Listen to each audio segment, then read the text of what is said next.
Good evening and welcome to the special meeting of the Board of Education for January 25th, 2021. For those of you who are watching at home and want to follow along with this relatively short agenda, you can go to our website, livoniapublicschools.org, highlight over the board tab, and you'll see board information. If you left click on that, a screen will open to the lower left and it will give you new meeting agendas, and you should be able to see our agenda and follow along at that point. Again, welcome, and we'll go to item 1, our roll call. Mrs. Bonifield.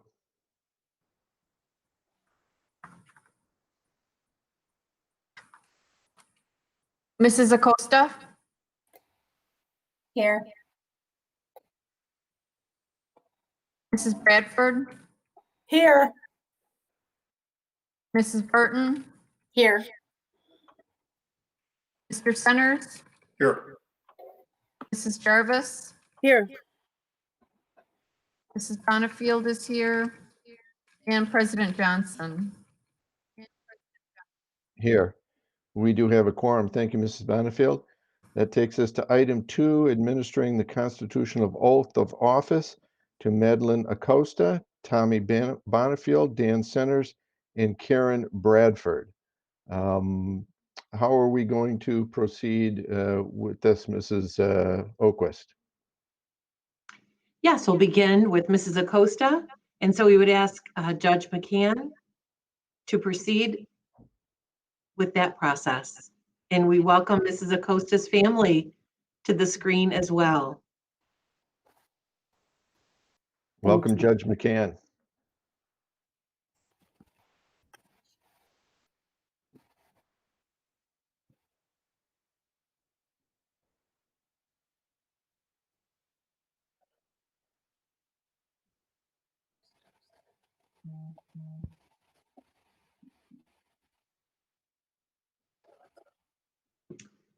Judge McCann, if you're on with us, would you please move forward with the oath of office for Mrs. Acosta?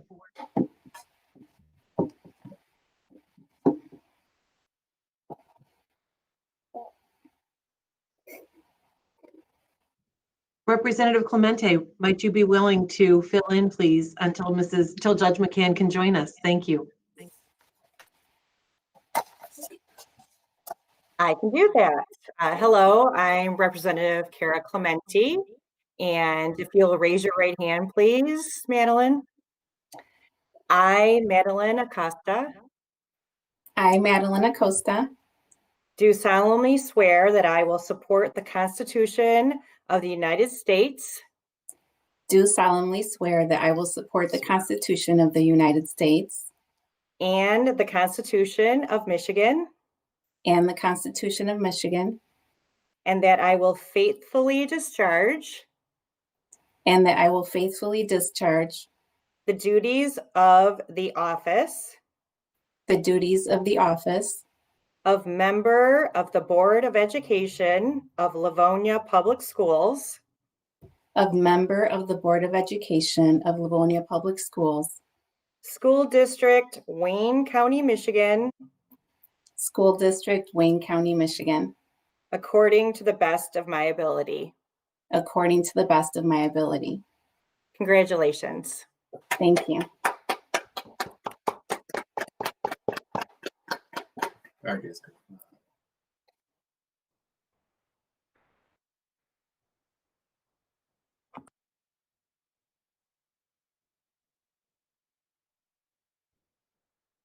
Representative Clementi, would you be willing to do the same for Mrs. Bonifield? Yes, I will. What is Mrs. Bonifield? I'm trying to find her. This is my first time on Thank Google you. Meet. It's Tammy Bonifield. Okay, Tammy. Okay. Please raise your hand, Tammy. I, Tammy Bonifield, I, Tammy Bonifield, do solemnly swear that I will support the Constitution of the United States do solemnly swear that I will uphold the Constitution of the United States and the Constitution of Michigan, and the Constitution of Michigan, and that I will faithfully discharge and that I will faithfully discharge the duties of the office the duties of the office of member of the Board of Education of the Livonia Public Schools of the, as a trustee of the Board of Education of Livonia Public Schools, School District, Wayne County, Michigan, School District, Wayne County, Michigan, according to the best of my ability. according to the best of my abilities. Congratulations.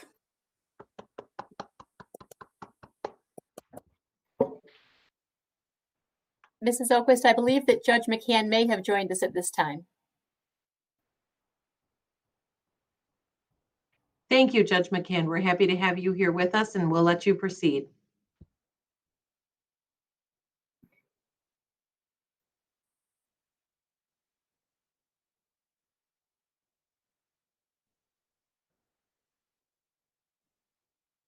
That may not be working after all. I can see her square on my screen, but I don't see her. Yes, so thankfully, Representative Clementi, we may call on you again for Mr. Dan Centers. It would be my pleasure. Hi, Dan. Hi, Kara. How are you? Very good. I, Daniel Centers, I, Daniel Centers, do solemnly swear that I will support the Constitution of the United States do solemnly swear I will support the Constitution of the United States and the Constitution of Michigan, and the Constitution of Michigan, and that I will faithfully discharge and I will faithfully discharge the duties of office the duties of office of member of the Board of Education of Livonia Public Schools, of member of the Board of Education of Livonia Public Schools, School District, Wayne County, Michigan, School District, Wayne County, Michigan, according to the best of my abilities. according to the best of my abilities. Congratulations. Thank you.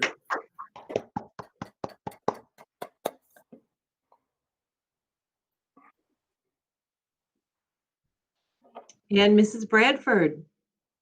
Oh, dear Mrs. Bradford. Oh, 4 years ago, I got to do this, and I was also taking my first oath of office. So this is very exciting to do this again for you, Karen. So raise your right hand, please. I, Karen Bradford, I, Karen Bradford, do solemnly swear that I will support the Constitution of the United States do solemnly swear that I will support the Constitution of the United States and the Constitution of Michigan, and the Constitution of Michigan, and that I will faithfully discharge and I will faithfully discharge the duties of office the duties of office of member of the Board of Education of the Livonia Public Schools, of member of the Board of Education of the Livonia Public Schools, School District, Wayne County, Michigan, School District, Wayne County, Michigan, according to the best of my abilities. according to the best of my ability. Congratulations. Thank you.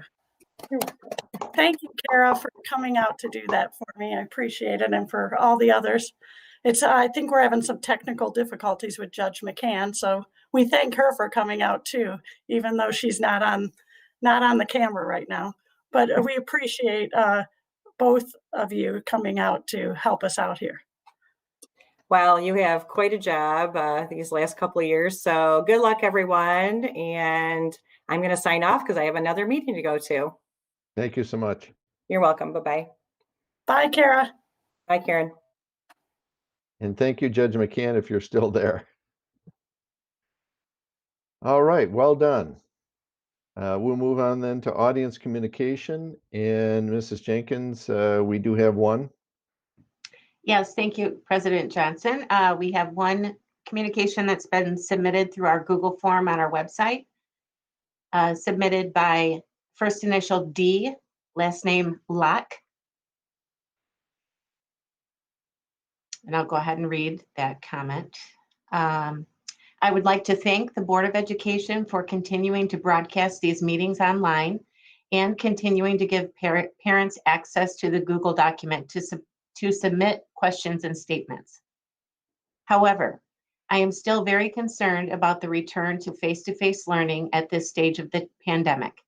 While the LPS district is basing their decisions on guidance from the county, state, and federal levels, I'm afraid that the picture painted by these authorities is also overly rosy. I dread the situation we could be facing in February and March if Michigan goes ahead with the current plan to not only have indoor gyms back open, but also to allow restaurants to resume indoor dining. Just because we have enough ICU beds today doesn't mean we're going to be so lucky then. While there have been a number of encouraging developments in recent weeks, including approval of 2 available vaccines and a return to respect for science in Washington, D.C., that does not mean we are out of the woods. Checking the state dashboard early this morning, we still only have a bit over 5% of the population of Michigan vaccinated. And while the most recent concerning mutations of the coronavirus that originated in the UK and South Africa seem to be covered by this vaccine, the jury still seems to be out with respect to the mutation seen in Brazil. It is naive to assume that the UK variant is only limited to the handful of people identified so far in Washtenaw County. There are most assuredly hundreds of other cases incubating right now that just have not been diagnosed yet. This strain spreads more easily between people, especially between children. And even though the majority of children do seem to weather this disease well, that is not an assumption we can make for every child, and it is by no means an assumption we can make for the adults that the child might transmit the virus to at home, school, or elsewhere. The South African variant has similar mutations, and the variant first found in Brazil has even more concerning mutations. It will only be a matter of time before cases of these other strains show up in Michigan and push our healthcare systems to its limit again. I understand the plight of the working parents in the district who need the school to also function as a child care resource. I am a widow who works full-time outside of the home, more than 40 hours per week, and have no one else available for backup. I also recognize that without the normal school day plus SAC latchkey before and after class, I would not have been able to maintain employment back in the day. This is an impossible situation that nobody asked for. At the same time, I also recall that scrambling to find someone to care for a young child at the last minute is very difficult, even without a global pandemic complicating matters. The degree of difficulty has to be 1 or 2 orders of magnitude greater at this point. But opening the schools back up for days to weeks, only to have to shut them back down again, forces parents to have to continually look for childcare resources again, where it might be easier to just have a plan in place for the rest of the school year.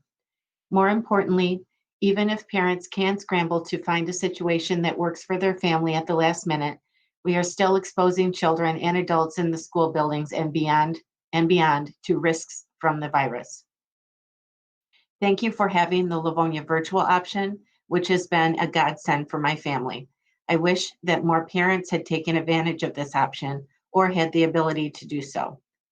I would ask that the school board consider having Livonia virtual as an option again for the 21-22 school year, because at this point, I also think it is overly optimistic to assume it will be safe to go back to normal school activities in the fall. And that completes our audience communications for this meeting. Thank you, Mrs. Jacobs. You're welcome. We will then move on to item 4, our election of officers. And for the benefit of the community, this is the meeting, our regular meeting in January, when we do elect our officers for the coming year. The process that we will use is I will open nominations one at a time for our president, vice president, and secretary, and then we will have a motion with regard to the treasurer. Once I open the nominations for president, I will take the nominations. Once there are no further nominations, I will close the nominations and we will vote at that time, and we will move through to our treasurer. So at this time, I will go ahead and open nominations for president. Do we have nominations? Mrs. Bradford. Yes, thank you, President Johnson. I nominate Colleen Burton for the position of president. Thank you, Mrs. Bradford. Are there other nominations for president? Seeing none, I will close the nominations for president and ask Mrs. Bonifield to take the roll.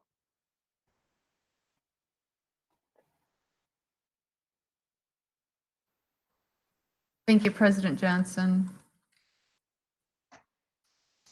Mrs. Bradford, Yes, Mrs. Acosta, Yes. Mrs. Burton, Yes. Mr. Centers, Yes. Mrs. Jarvis, Yes. Mrs. Bonifield says yes, President Johnson. Yes. Mrs. Burton is elected president for this coming year. Congratulations, Mrs. Burton. Thank you. It is my honor to serve this esteemed group. We appreciate it and look forward to your leadership. I will now open the nominations for vice president. Are the nominations for vice president? President Johnson, Mrs. Burton. I nominate Mark Johnson for vice president of the school district. Thank you, Mrs. Burton. Are there other nominations for vice president? And again, you don't have to necessarily raise your hand, just spit them out. I see no further nominations for vice president, so I will close those nominations and ask Mrs. Bonifield to take the roll. Mrs. Burton, Yes. Mrs. Acosta, Yes. Mrs. Bradford, yes, Mr. Centers, Yes. Mrs. Jarvis, Yes. Mrs. Bonifield says yes, President Johnson. Yes. Mr. Johnson is elected vice president for the coming year. Thank you. And I look forward to serving in that role. I will now move on to election for secretary, and I will open that nomination now. President Johnson, Mrs. Jarvis. I nominate Karen Bradford to fill the office of secretary. Thank you, Mrs. Jarvis. Are there other nominations for secretary? Seeing none, I will close those nominations and ask Mrs. Bonifield to take the roll. Mrs. Jarvis, Yes. Mrs. Acosta, Yes. Mrs. Bradford, yes, Mrs. Burton, Yes. Mr. Centers, Yes. Mrs. Bonifield says yes, President Johnson. Yes. Thanks, President Johnson. Not until the meeting's over. All right. All right. Mrs. Bradford, you have been elected secretary for the coming year. Congratulations. thank you, everybody. I appreciate it. That will move us now to item D under recommendations, and I will entertain a motion for the appointment of treasurer.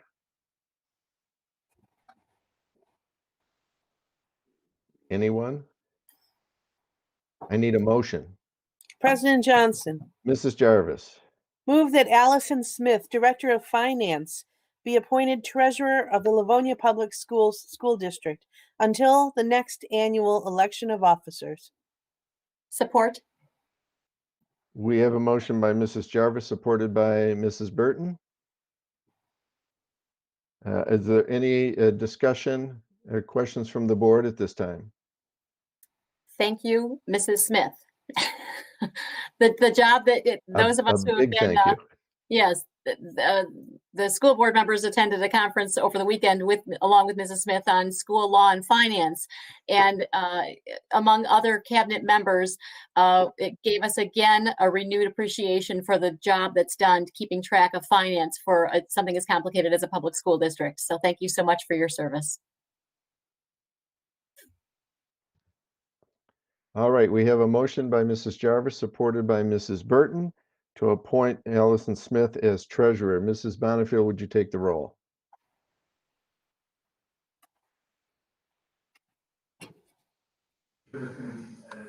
Mrs. Jarvis, Yes. Mrs. Burton. Yes. I'm sorry, that should have been Mrs. Bradford. Mrs. Bradford, Yes. Mrs. Burton says yes. Yes. Mrs. Acosta, Yes. Mr. Centers. Yes. Mrs. Bonifield says yes, and President Johnson. Yes, motion carries. Thank you again, Mrs. Smith, for all your hard work. My pleasure. Thank you. All right, that brings us now to item 5, our adjournment. Is there any other business to be brought before this meeting this evening?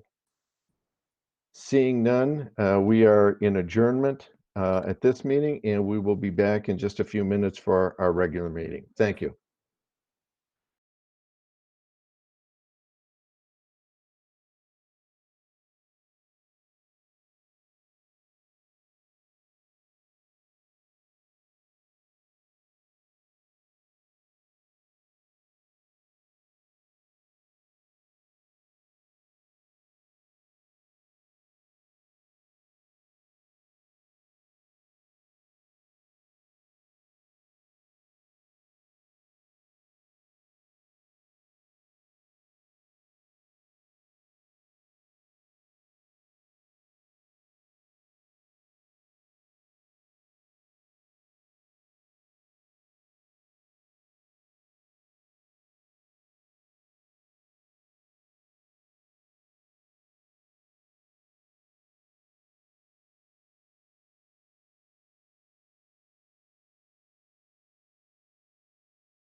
One. Good evening. Welcome to the regular meeting of the Livonia Public Schools Board of Education, January 25th, 2021. I'd like to welcome everyone this evening. Mrs. Bonifield, will you please take the roll? I'm sorry. Old habits die hard. Mrs. Bradford, who is our newly elected secretary, will you please take the roll? I sure will. Thank you, President Burton. That's It'll going to take be us a while to get used to the new rules. all right. Mrs. Acosta, Here. Mrs. Bonifield,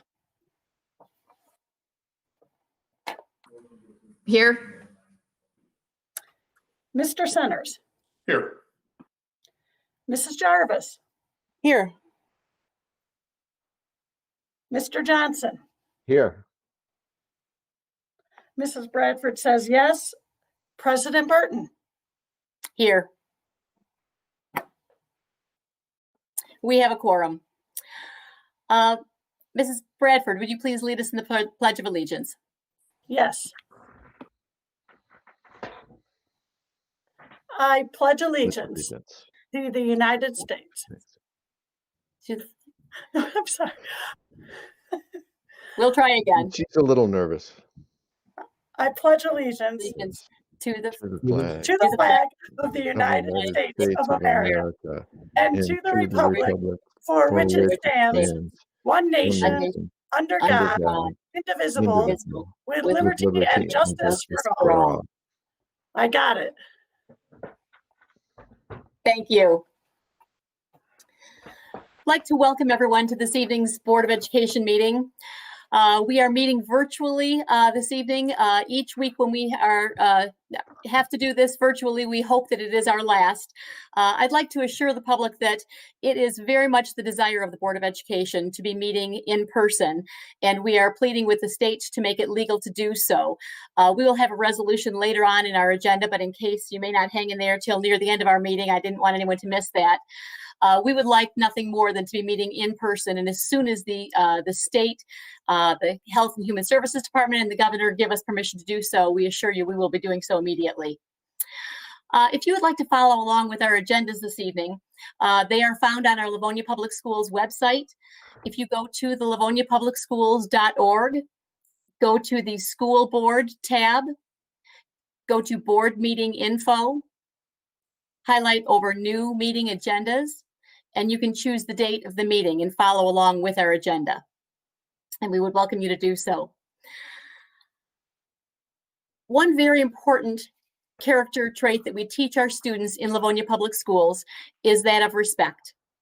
A portion of what we teach our children reads, every Livonia Public School classroom and school environment will exhibit and promote mutually respectful and supportive interactions. This Board of Education takes that very seriously, and our board and cabinet team are committed to treating one another with respect. Frequently, we agree with one another. Sometimes we don't, but we are committed to treating one another respectfully. You have that commitment from our Board of Education to our public, and we would ask that anyone who interacts with the board from the public would exhibit the same respect toward one another. We find that the best way to teach our children is to lead by example. The next item on our agenda this evening is item 3, communications, and 3A is district update from the superintendent. So I'm going to turn it over at this time to our superintendent, Mrs. Andrea Oquist. Thank you so much, President Burton, and we welcome all of our board members in their new offices, both our 3 officers as well as those who took the oath of office this evening. So thank you for your commitment and dedication to our schools, our students, and our district. So I'm going to invite Mrs. Jenkins to share our district update presentation this evening that I'll be going through, and celebrating many highlights across our district this evening.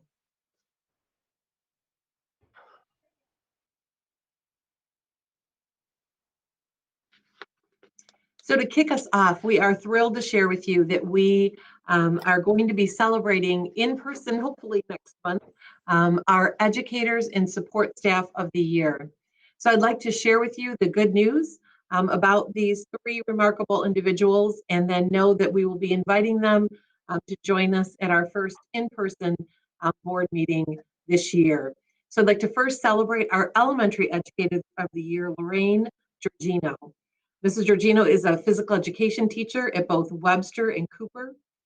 She has a tremendous amount of energy and enthusiasm for her work with our students, and provides just engaging opportunities in physical education with every class she teaches. So congratulations to Mrs. Georgino, our Elementary Educator of the Year. Next, we have our Secondary Educator of the Year, Mimi Higgins. Mimi is a special education teacher at Holmes Middle School. Also recently served in that role at Stevenson High School. So Mimi was celebrated virtually as a surprise from her Holmes colleagues. We are thrilled to share her as just an exemplary example of a tremendous educator with heart and high integrity and tremendous care for the students with whom she works. She's a valued colleague, and we are very excited to welcome her next month to our board meeting to celebrate her acknowledgement of Secondary Educator of the Year. And finally, our Support Staff Member of the Year, Pat Schuhard. So Pat is the supervisor for Food and Nutrition Services for Livonia Public Schools. And I know that the folks certainly around the screen know how busy that department has been. Since we had our first closure in March of 2020, she and her team have been hard at work at meeting the food and nutrition needs of thousands of students across our district and many of our families. She has worked tirelessly throughout the spring, summer, fall, and this winter, and just continues to find innovative ways to reach students and families in need. So congratulations to Pat on this well-deserved honor. This past week on Martin Luther King Day, while our students were home, our leaders were here together. We had two significant elements of our day with each of our school and district leaders. We took the opportunity to both learn and grow. We learned more details about the 2021 bond proposal that we have before the board this evening, and an important opportunity for us to continue to grow in our diversity, equity, and inclusion work. So one of the opening quotes to our day was, "Faith is taking the first step even when you can't see the whole staircase." That quote from Dr. King really encapsulated for us this past year, and taking each step that we have in a pandemic world of educating our children and caring for their well-being has really taken a tremendous effort on the part of so many individuals. And one important element that we wanted to continue our growth and development was to really take a look at the issues around diversity, equity, and inclusion. As you know, we have a very important engagement and equity team that has been hard at work on these important elements over the past few years. We had an opportunity to dig deeply this past Monday with our leaders and continue our district beliefs and our goals and intentional avenues of effort around this important work. So we'll share with you a few pictures that highlight our day. We had our administrators engaging with one another on individual and small group reflection. And we now have that opportunity to bring that back to our engagement and equity team as we continue this important work going forward.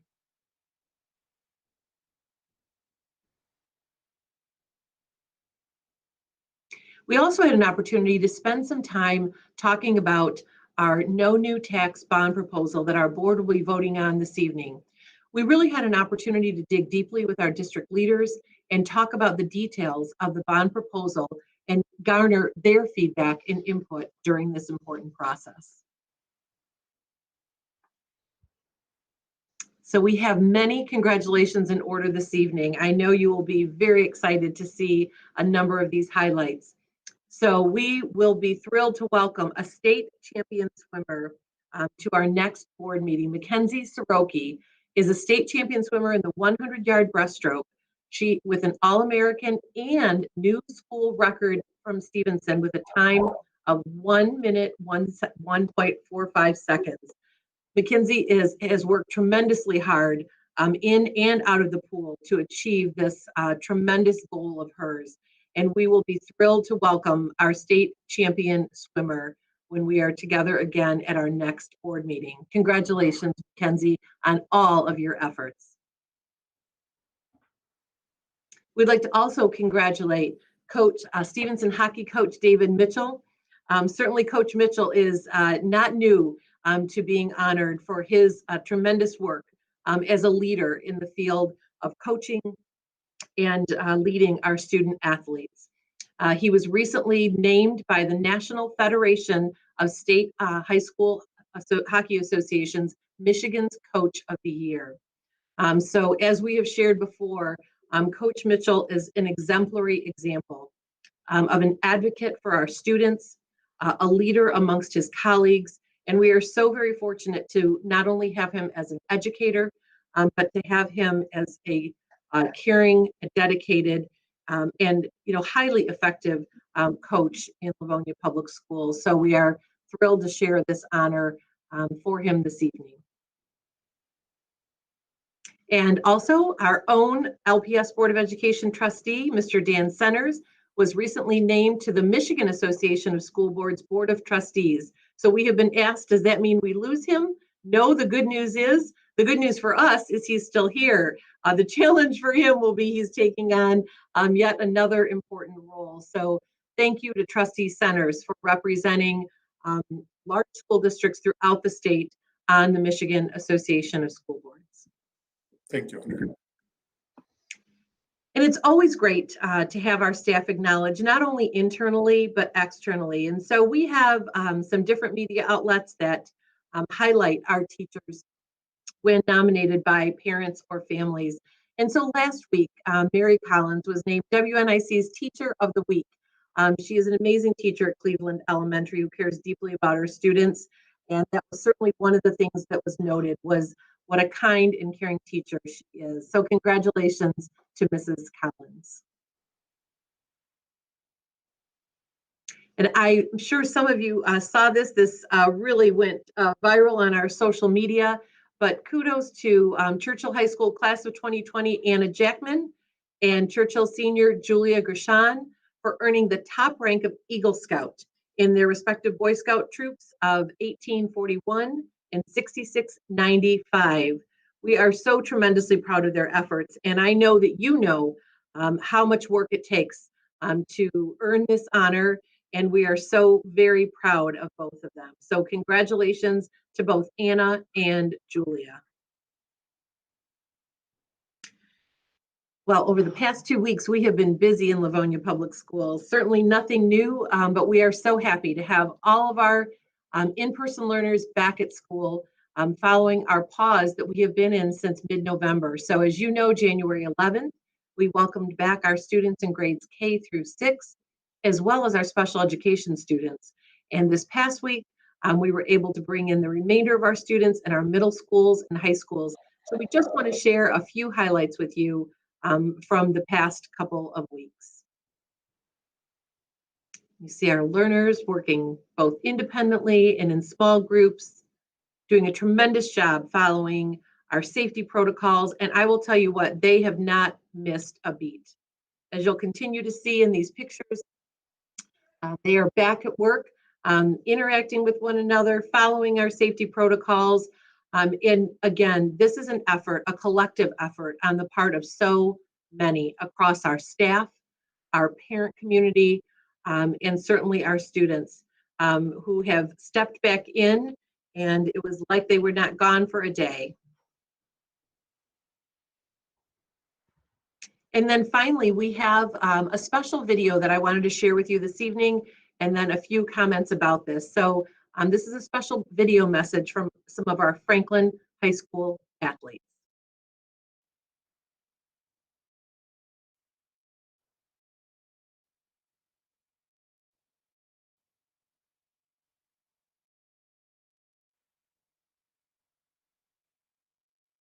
Mrs. Jenkins, is the sound coming through on that?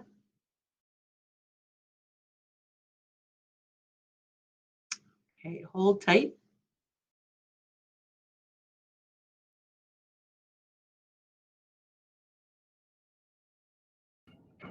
Stacy, you may need to unmute.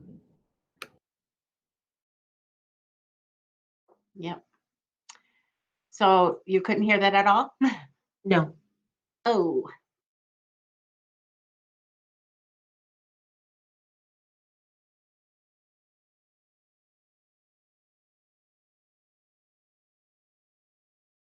Still nothing? No.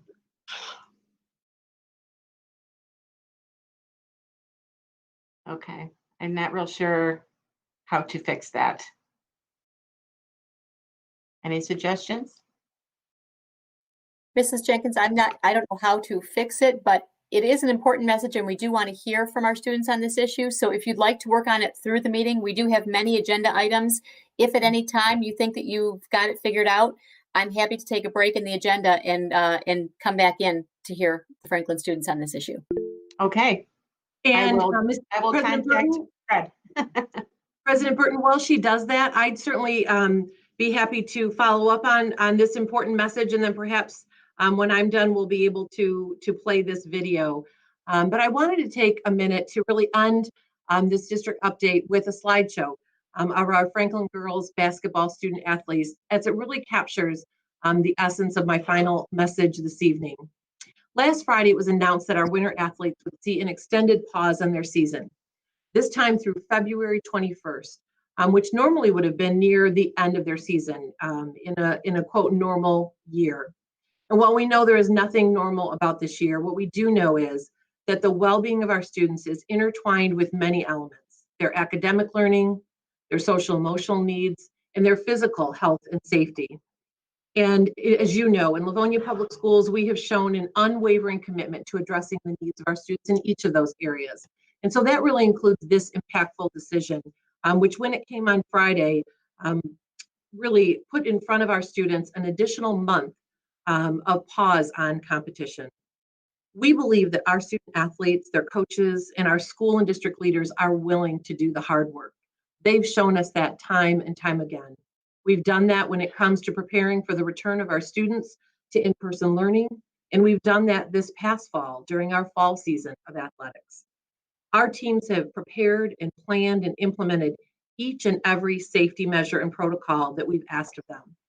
We believe in them, and we believe that the best thing for our students would to have the opportunity to begin their competition on February 1st as planned, and allow us to hold one another accountable for the hard work that we know needs to be done. We don't take this request lightly. Each day over the past 10 months, there is not a leader in our district or at the state level who has not been concerned about the well-being of our students and staff. They are at the forefront of our thinking. And while this may only seem like one small portion of their lives, as a mom of two former athletes, I can tell you that these opportunities, these moments, mean the world to them. They have worked tremendously hard to get to this point. Please come visit with us at Eddie Edgar Arena, the Franklin Competition Gym, the Stevenson Field House, or the Churchill Court. And I know our state leaders will see what our student athletes, their coaches, and administrators can and will do. We ask to be entrusted with the ability to implement these stringent measures that have been designed so our students can have the opportunity to play the sport, do the activity, or participate in the event for which they have worked so hard. Believe in us because we believe in them. Thank you.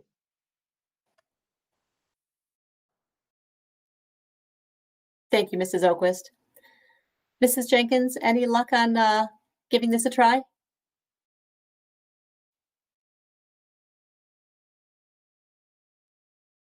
I am on with Fred, our tech support. He's going to try to play the video as a separate YouTube link through the stream. So, and Mrs. Jenkins, also I saw one suggestion that came through about sharing via Zoom, sharing it with sound. Evidently, that's an option. I'm not familiar with it, but wanted to pass that on to you. Okay. We can all certainly be patient for a few minutes and see if we can get that to work.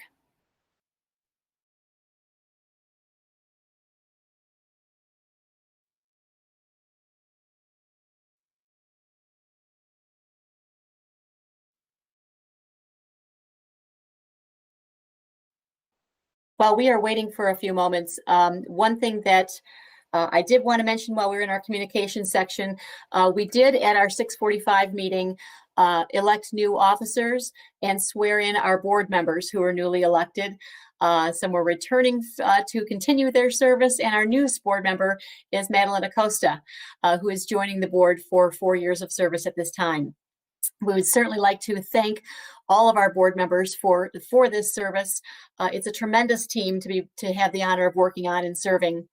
I would like to give a shout out and a thank you also to Mrs. Bonifa for continuing her service over a great deal of time of being the secretary of the board. That is not an easy position to be in.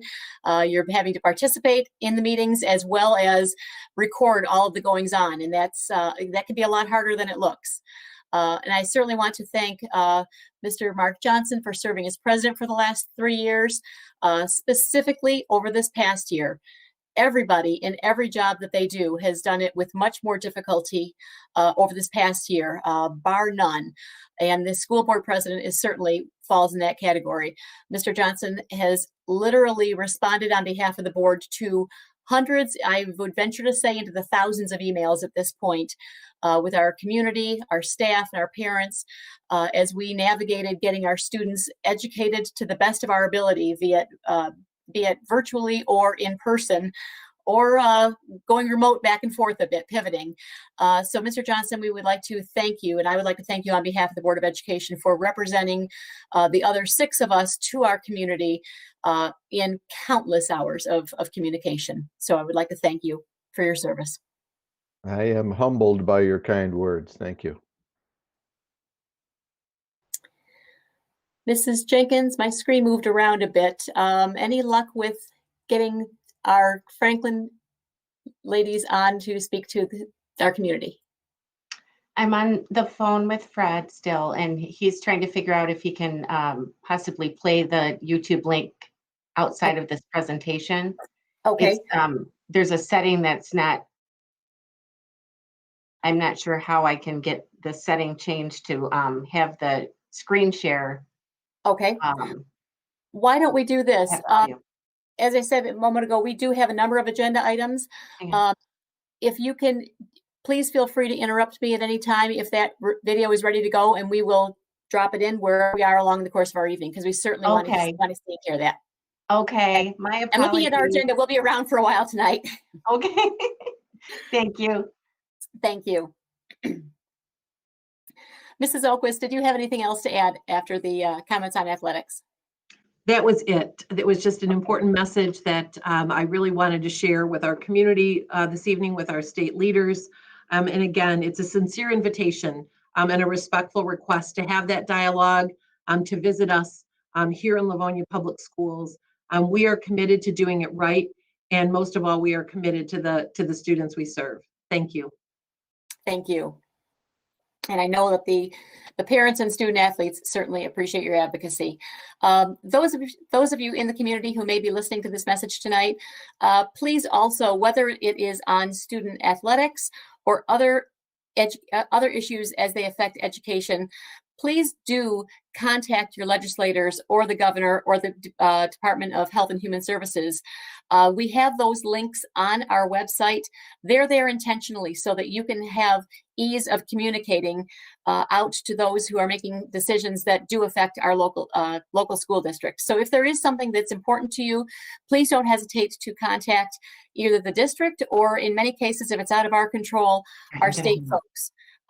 To advocate for what's important to your family, your students, and your community.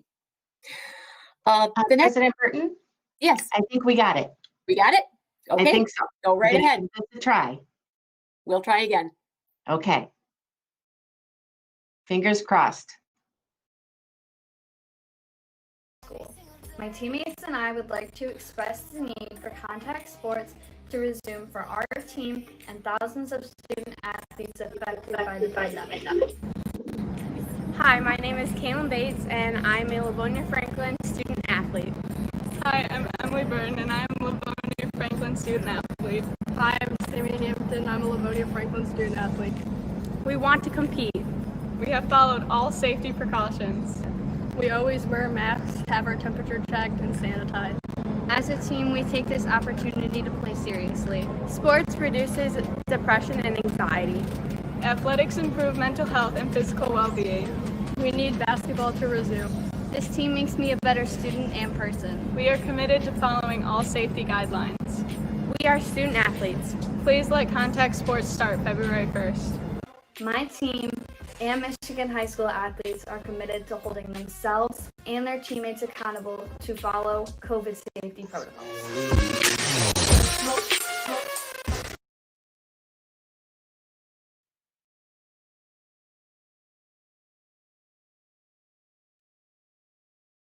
Thank you so much to the Franklin ladies for presenting that information.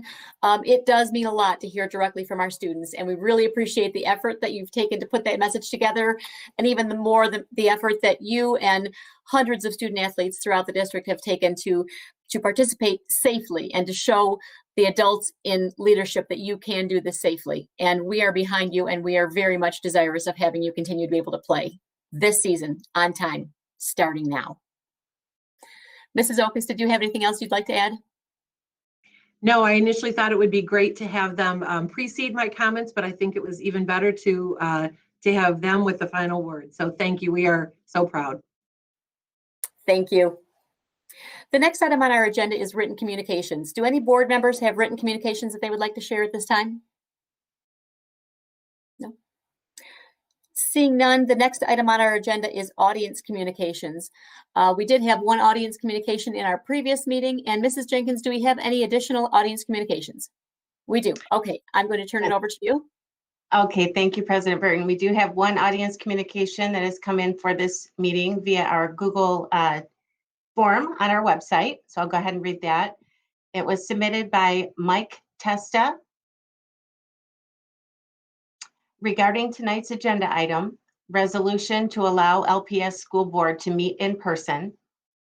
I support the board advocating and expressing their opinion to the governor and to the MD HHS for this or any other matter. When in-person board meetings are allowed to resume, I would like to request that changes be made to improve these meetings to make them more accessible and inclusive. Specifically, I would like to see all meetings streamed online and to the LPS cable channel. Additionally, the option and accommodations to participate in a meeting remotely should be available for anyone that wants to.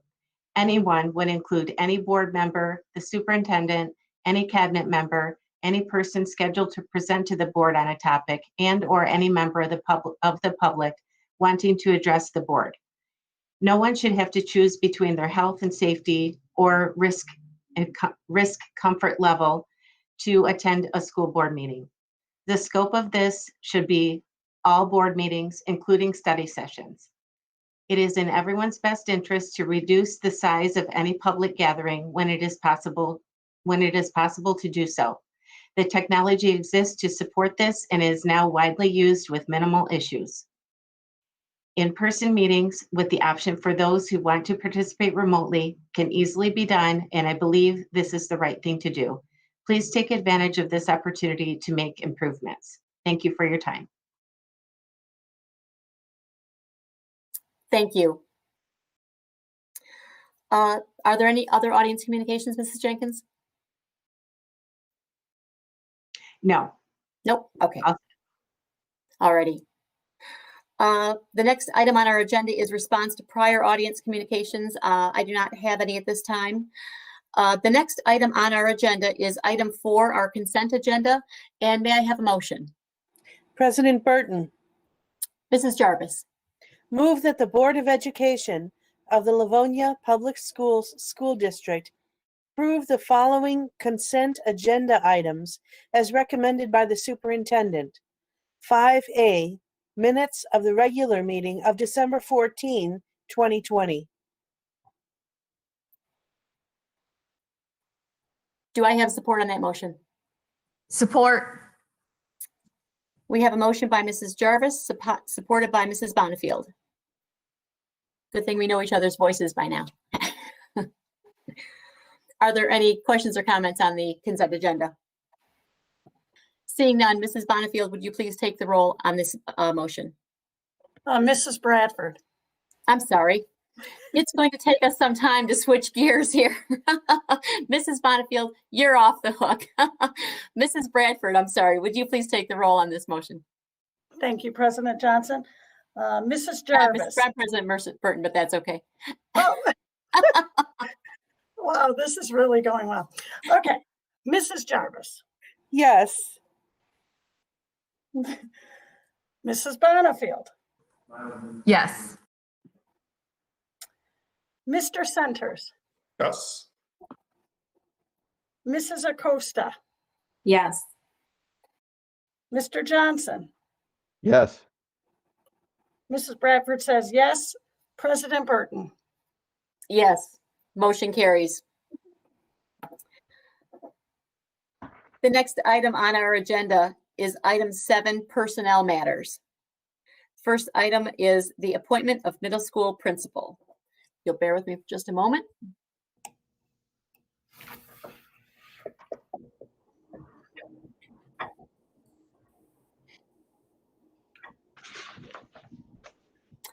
May I have a motion on this item? President Burton, Mr. Johnson, move that the Board of Education of the Livonia Public Schools School District accept the recommendation of the superintendent and appoint Shannon Wheeler as a middle school principal at Frost Middle School. Support. we have a motion by Mr. Johnson, supported by Mr. Centers. And sorry, hang on, please. We're having some technical difficulties tonight. I appreciate your patience.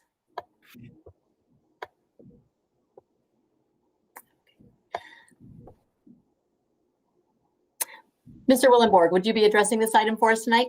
Yes, yes, I will. Thank you, Ms. Thank you very Burton. much. It's a special and joyful evening. It is.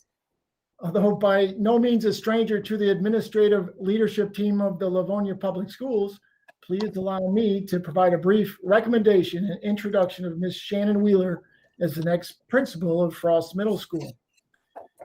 Ms. Wheeler has earned our recommendation through a process that included a review of dozens of applications and 3 separate rounds of interviews. Just as important, however, is the distinguished and positive record she has earned through her 2 decades of service in the Livonia Public Schools. Ms. Wheeler did her student teaching as a science teacher at, where else? Frost Middle School, and has worked for over 10 years as a science teacher at Churchill and Franklin, where she also served as a science department chairperson. She cut her teeth as an administrator at, where else? Frost Middle School, where she served as an assistant principal for 4 years. Ms. Wheeler was subsequently assigned as the principal at Johnson Upper Elementary School, where she has served for the last 1.5 years. In both of those administrative assignments, Ms. Wheeler poured herself into her work and interjected her boundless energy and enthusiasm to create a welcoming, student-focused learning environment. Ms. Wheeler fits perfectly with the principal profile that was created through the comments and input of the Frost staff. She is one of the few educators who can say she has experience and insights from every level of education, but her passion is to return to her home in the middle at Frost. Our interview committee expressed confidence in Ms. Wheeler's ability to transition easily into this position. She can hit the ground running, and she needs no learning curve. Her compassionate and servant-style leadership will catch the winds and create synergy among the students, the staff, and the overall Frost community. We recommend that Ms. Wheeler be provided this assignment at the helm of Frost Middle School. We're excited for her opportunity to guide Frost into the currents of progress and higher achievement. Excellent. Thank you so much. Mrs. Oquist, did you want to add anything at this time? Absolutely. As I shared with the board last Friday, we are thrilled to bring you the recommendation of Ms. Wheeler to join our administrative team in a new position, but certainly not at a home school that is new to her. As Mr. Willenberg shared, she has really come back home after starting as a teacher at Frost Middle School. She has really infused, whether it's her classroom at Franklin, her science department chair position, her role at Frost or at Johnson. She is an enthusiastic educator and leader, and a collaborative colleague who always stays focused on what is truly in the best interest of the children in her care. She has the ability to think both specifically for her school, but she's also contributed more widely at the district level as well. And most recently, she was an important element and presenter in our leadership work on diversity, equity, and inclusion with our leads team last week.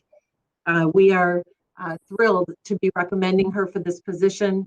She is a mom of 2 LPS graduates and certainly has a lens, again, from that of an educator, a parent, a leader. And as Mr. Willenborg said, one of the reasons that we are so excited about this is because we take very seriously the feedback that we receive with regard to creating that profile of a leader for Frost Middle School. And Mrs. Wheeler checks all of those boxes. We know that she is excited, and we certainly match that enthusiasm to bring her into this new role. So welcome. Thank you. Board members, does anyone have any questions or comments before we take this item to a vote? Welcome home. Yeah, yes. Congratulations, you're going to do great. Thank you. Thank you. Mrs. Wheeler, it is wonderful to have you coming back to Frost that you obviously know so very deeply. Sometimes there's a bit of a learning curve of getting into a building and learning the people and the culture of the building. And obviously you've got that down pat already. So we're thrilled to see you coming, as you said, back home. So that's terrific. Any other comments or questions? President Burton? Yes. I can't help myself. Could I add just one thing? You certainly may. Jump in, Mr. Body. Thank you so much. I had the really unique privilege of having partnered with both Ms. Wheeler and Mr. English at Frost, and I just could not have asked for 2 more just stellar partners and tremendous leaders. Ms. Wheeler, I am out of my mind excited to see the 2 of you partnered up for Frost. You're going to do unbelievable things, and I'm going to be your biggest cheerleader and your biggest fan. So congratulations to you. Absolutely. Would anyone else like to make questions or comments? Board or cabinet? We'll open it up. President All Burton, right. Yes, Mr. Johnson. I just want to know how much input Ms. Wheeler had to get Mr. Abadi to move out of that position so she could take it. Mr. Johnson, I cheered him on for sure. Any other comments? Seeing none, Mrs. Bradford, would you please take the roll on the appointment of middle school principal Shannon Wheeler for Frost Middle School? Sure. Mr. Johnson, Yes. Mr. Centers, Yes. Mrs. Acosta, Yes. Mrs. Bonifield, Yes. Mrs. Jarvis, Yes. Mrs. Bradford says yes. President Burton. Yes, motion passes. Congratulations, Mrs. Wheeler. We're thrilled to have you. Thank you. Thank you. Turn it over to you. I'd like to say a few words if I could. Absolutely, it's your turn. Thank you. Thank you. I would really like to thank the members of the board and Superintendent Oquist for appointing me to this principalship. There really aren't words to express how much I love Frost Middle School and how excited I am to be heading back there. It is home. My blood, sweat, and tears are in that building. And I will tease Mr. Phil Francis because I told him, you know, I'm in that building from the Sirius gray and the navel on the walls that are in our stripes. It's just, it's where I want to be. It's where I spend a lot of time, and the staff there is family to me. I led that building for 4 years with Anthony Abate. They were, in fact, probably the best 4 years of my career. The outpouring of support from Frost and the LPS community in me returning to that position has just been so touching for me to get phone calls and text messages. And they loved Anthony. They love him dearly. But as soon as they found out he was leaving, it was like, okay, you coming back? You coming back? We were 2 batteries in the same engine, and together it was an amazing run, but they still want one of those batteries, which really warms my heart. There's several people I would like to thank, and I'm going to make it really quick because I know your meetings are long, but I would really just like to express some thanks. To my grandparents, both have passed on. They've been gone for years, but I have to tell you, Ben and Virginia Brooks made me who I am today. They were relentless in harassing me, really, to pursue an education when I didn't want to. And, now I'm working on a PhD, so whatever they did worked.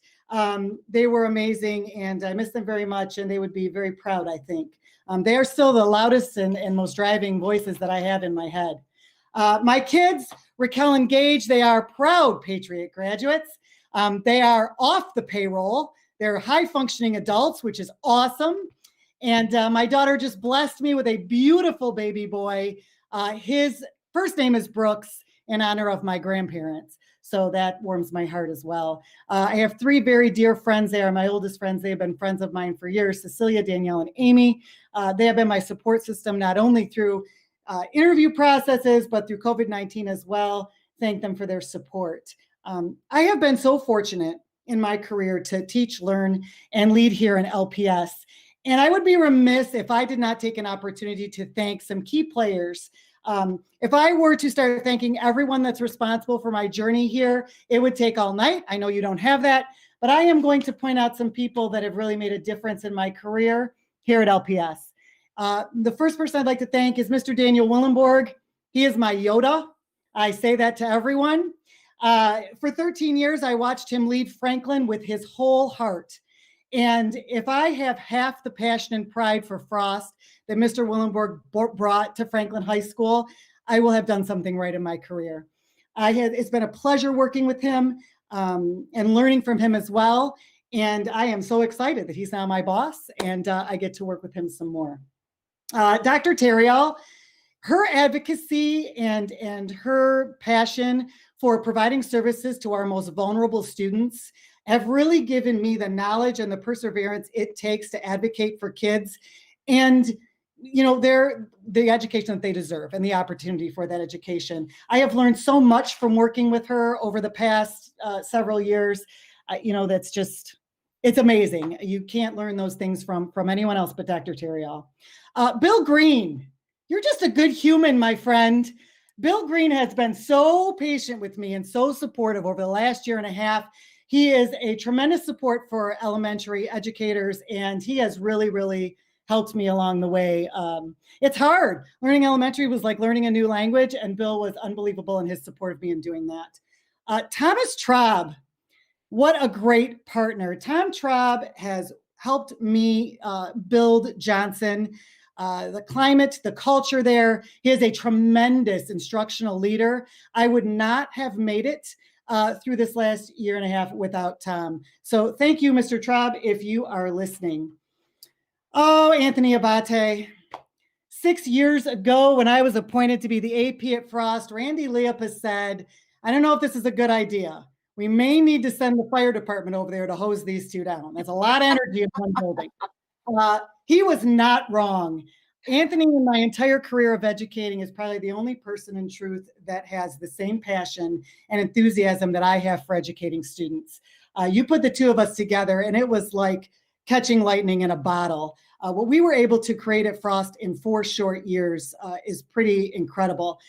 We created a vision for that school that was positive and fun, that met the needs of every student.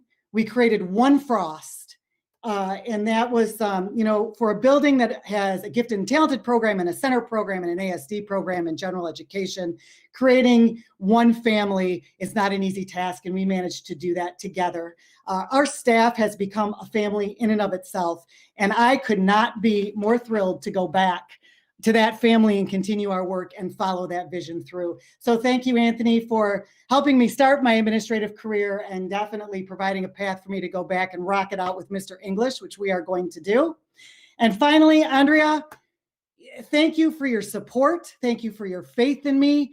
And thank you for sending me home. Wonderful. Thank you, Mrs. Wheeler. We are thrilled to have you back in that position again, or back in Frost in your new position. So welcome home. We're excited to see all of your activities from here out. Thank you so much. Thank you. It's hard to top that, but we do have to go on with a few things on our agenda. The next item on our agenda is teachers for approval. May I have a motion, please? President Burton. Mrs. Bonifield. Move that the Board of Education of the Livonia Public Schools School District accept the recommendation of the superintendent and offer employment for the 2021 school year to the teachers listed on the attached document. Do we have support for this motion? Support. Support. We have a motion by Mrs. Bonifield, supported by Mr. Johnson. Our support is a bit lagging, folks, because of the technical glitches here and there. So thank you for your patience with us. Mr. Bate, I understand that you are going to be helping us with this motion. That's correct. Go right ahead. So the individuals we are presenting to the board this evening are qualified to fill these positions and have been fully vetted. Through our extensive interview process, we are confident these teachers will perform at a high level and represent Livonia Public Schools in a manner that is consistent with our shared vision and collective commitments. These positions have been included in the 2020-2021 budget and are in areas of need. We're pleased to be recommending such a talented group of teachers and are excited to have them working with our students. Thank you. Are there questions or comments from members of the board? Mr. Abate, I will just jump in with one question, and I typically do ask this when we're doing mid-year hires. Are these to fill positions for retirements or folks who are taking leaves? What is the situation that we have with hiring mid-year?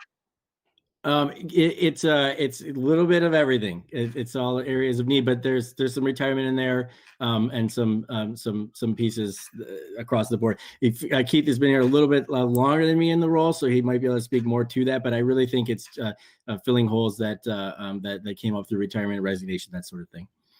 Yeah, okay. Most of these are retirements, but we do have a couple resignations as well that we have filled, and I believe we. Last meeting and in this meeting, we'll be approving a long-term leave. Gotcha. Mm-hmm. Okay, great. And as you mentioned already, these are already positions that are budgeted for in the school year. That's correct. Okay. Thank you. Any other questions or comments from the board? Seeing none, Mrs. Bradford, will you take the roll, please, on the approval of teachers? Sure. Mrs. Bonifield. Yes. Mr. Johnson. Yes. Mrs. Acosta. Yes. Mr. Centers. Yes. Mrs. Jarvis. Yes. Mrs. Bradford says yes. President Burton. Yes. Thank you, and that motion passes. The next motion on our agenda is for teachers for tenure. May I have a motion, please? President Burton. Mr. Centers. Move that the Board of Education of the Livonia Public Schools School District accept the recommendation of the superintendent, acknowledge that tenure status has been granted to the following teachers effective on their respective date.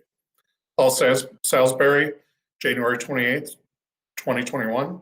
Alexandra Starr, January 28th, 2021.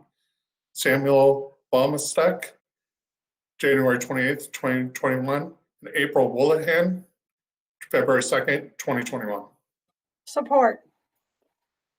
We have a motion by Mr. Centers, supported by Mrs. Bradford. Are there questions or comments from members of the board? And Mr. Abate, would you like to address this item? Sure. These teachers have successfully completed the district's requirements for probationary teachers, including years of service, evaluations, overall performance, as well as student growth. We have carefully reviewed all of these supporting documents, and based upon our review, as well as the recommendation of the building principals, these individuals have achieved tenure status with Livonia Public Schools. Thank you. Any other questions or comments from the board? Just congratulations. Yes, congratulations, absolutely. Seeing none, Mrs. Bradford, would you please take the roll on teachers for tenure? Mr. Centers. Yes. Mrs. Bradford says yes. Mrs. Acosta. Yes. Mrs. Bonifield. Yes. Mrs. Jarvis. Yes. Mr. Johnson. Yes. President Burton. Yes. Motion passes. Thank you. The next item on our agenda is leaves of absence. May I have a motion, please? President Burton, Mrs. Acosta. move that the Board of Education of the Livonia Public Schools School District accept the recommendation of the superintendent and approve the request for a leave of absence listed below. Sherry Fisher Sinicola, effective February 9th, 2021.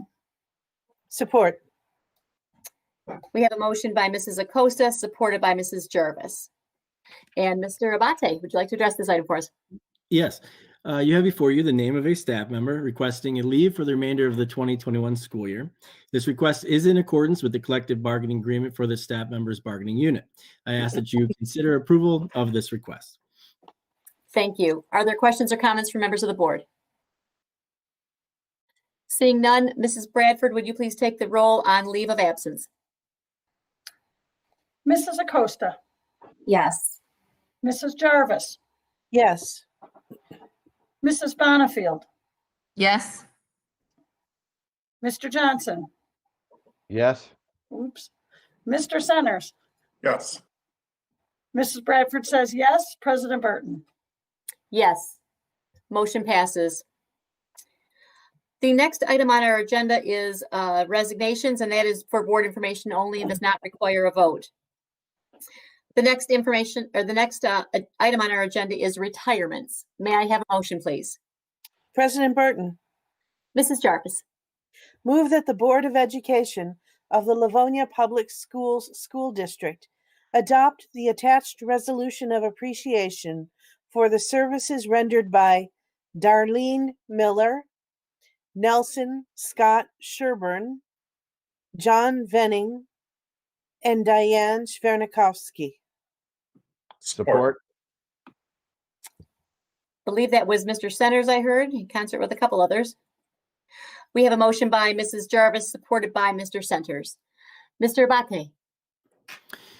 Tonight we bring before you 4 staff members who will be retiring. As these members of our LPS family leave the Livonia Public Schools, they take with them a combined total of 109.5 years of experience. On behalf of the administration, I'd like to thank these staff members for the dedicated years of service they have provided the students of Livonia Public Schools, and I ask that the board adopt the attached resolutions of appreciation for these retirees. Thank you.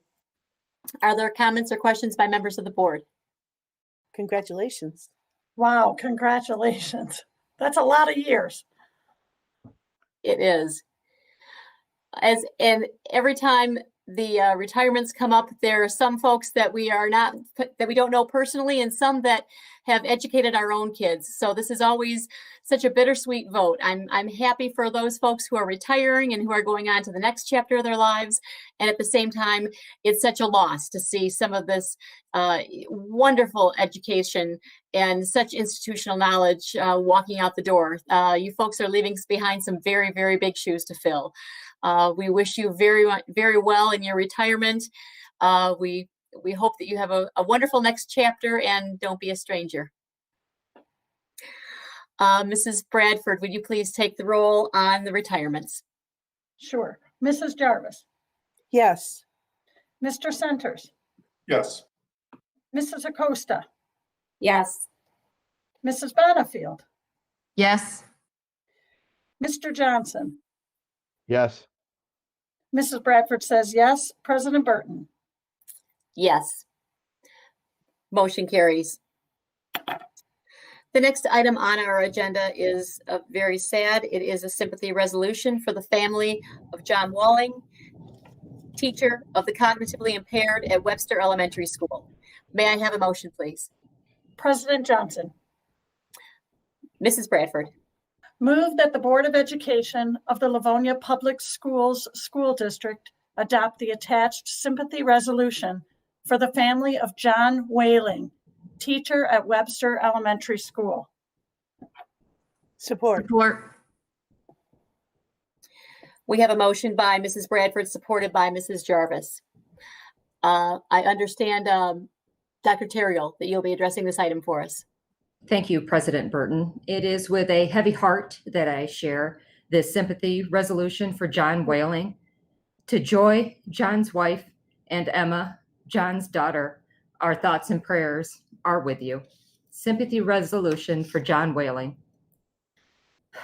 Whereas the Board of Education was deeply saddened to hear of the untimely death of John Whaling, and whereas John was a valued, caring, and highly respected staff member in the Livonia Public Schools School District, a teacher of cognitively impaired students at Webster Elementary School, and whereas he consistently demonstrated his outstanding dedication, care, and commitment to students, parents, and colleagues, and will be greatly missed by all.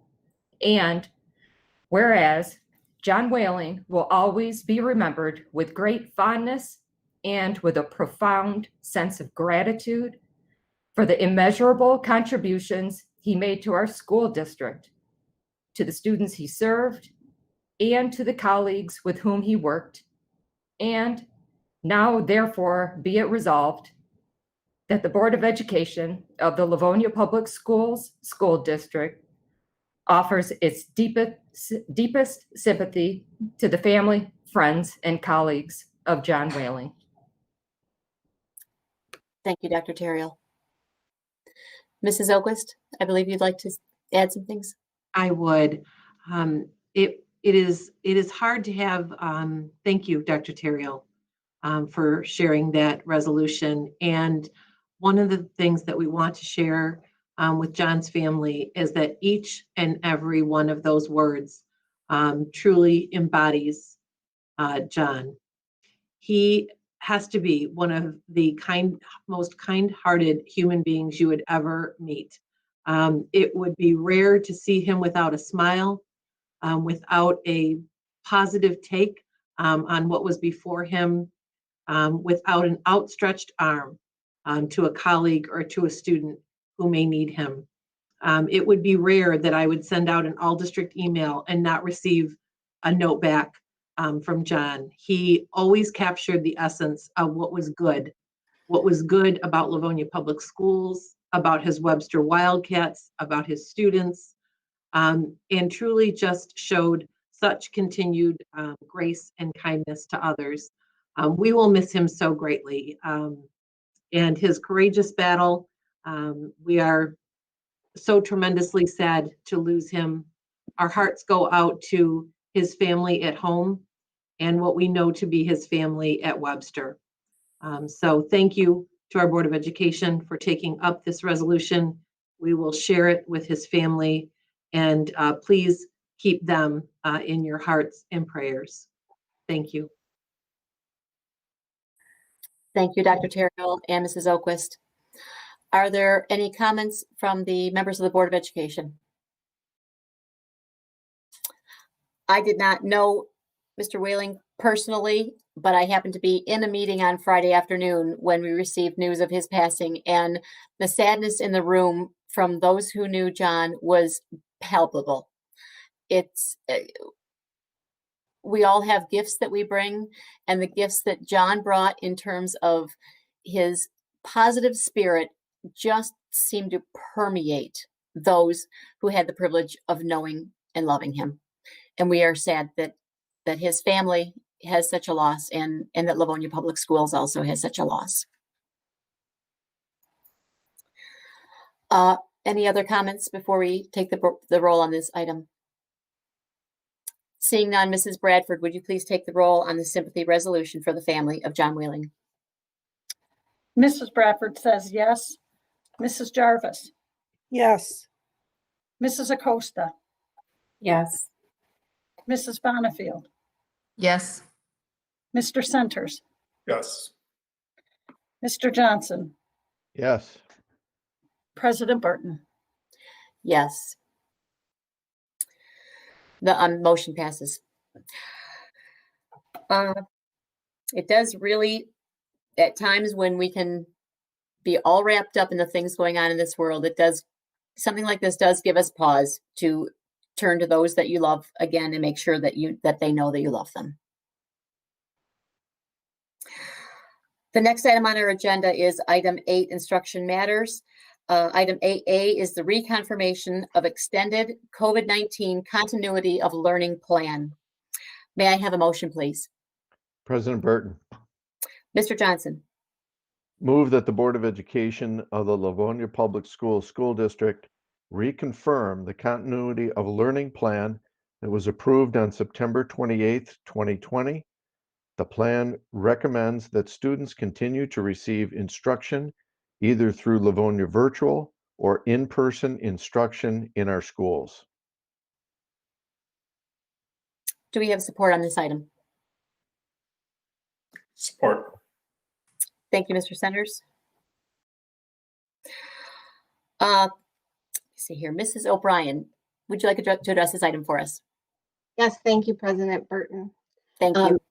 As you know, it's been a month since our last reconfirmation, and each month we are required to have a vote to continue to provide our students with the plan that we voted on in September. So as Vice President Johnson stated, we currently offer the choice of in-person instruction or Livonia virtual, and we are recommending to continue to provide those two instructional deliveries. Also, a part of the law is that we monitor our two-way communication, which for our students is taking attendance both in Livonia virtual and in person. And each month I download from MyStar our weekly attendance average. And so I'll just share with you just the week of December 7th, our average, we were remote at that time, was 97%. December 14th, it was 96.5%. Our first week back, January 4th, we were still remote. We were down a little bit, 95%. The week of January 11th, our secondaries were still remote and our elementaries were in person. We were 94.6%. And last week, our average attendance rate was 95% with everyone back in person, except for the students who are in Livonia virtual. So each month we vote to reconfirm the plan that we set forth in September. Thank you, Mrs. O'Brien. Are there questions or comments from members of the board? President Burton. Yes, Mr. Johnson. Mrs. O'Brien, do we have any information or indication as to how long we are going to continue to have this on our agenda on a monthly basis? My expectation is for the whole school year. Unless I hear otherwise from the state of Michigan, I believe it will be for the 2021 school year. All right, thank you. Any other questions or comments? And again, as has been said before, we are readdressing this every month because it's a requirement from the state of Michigan.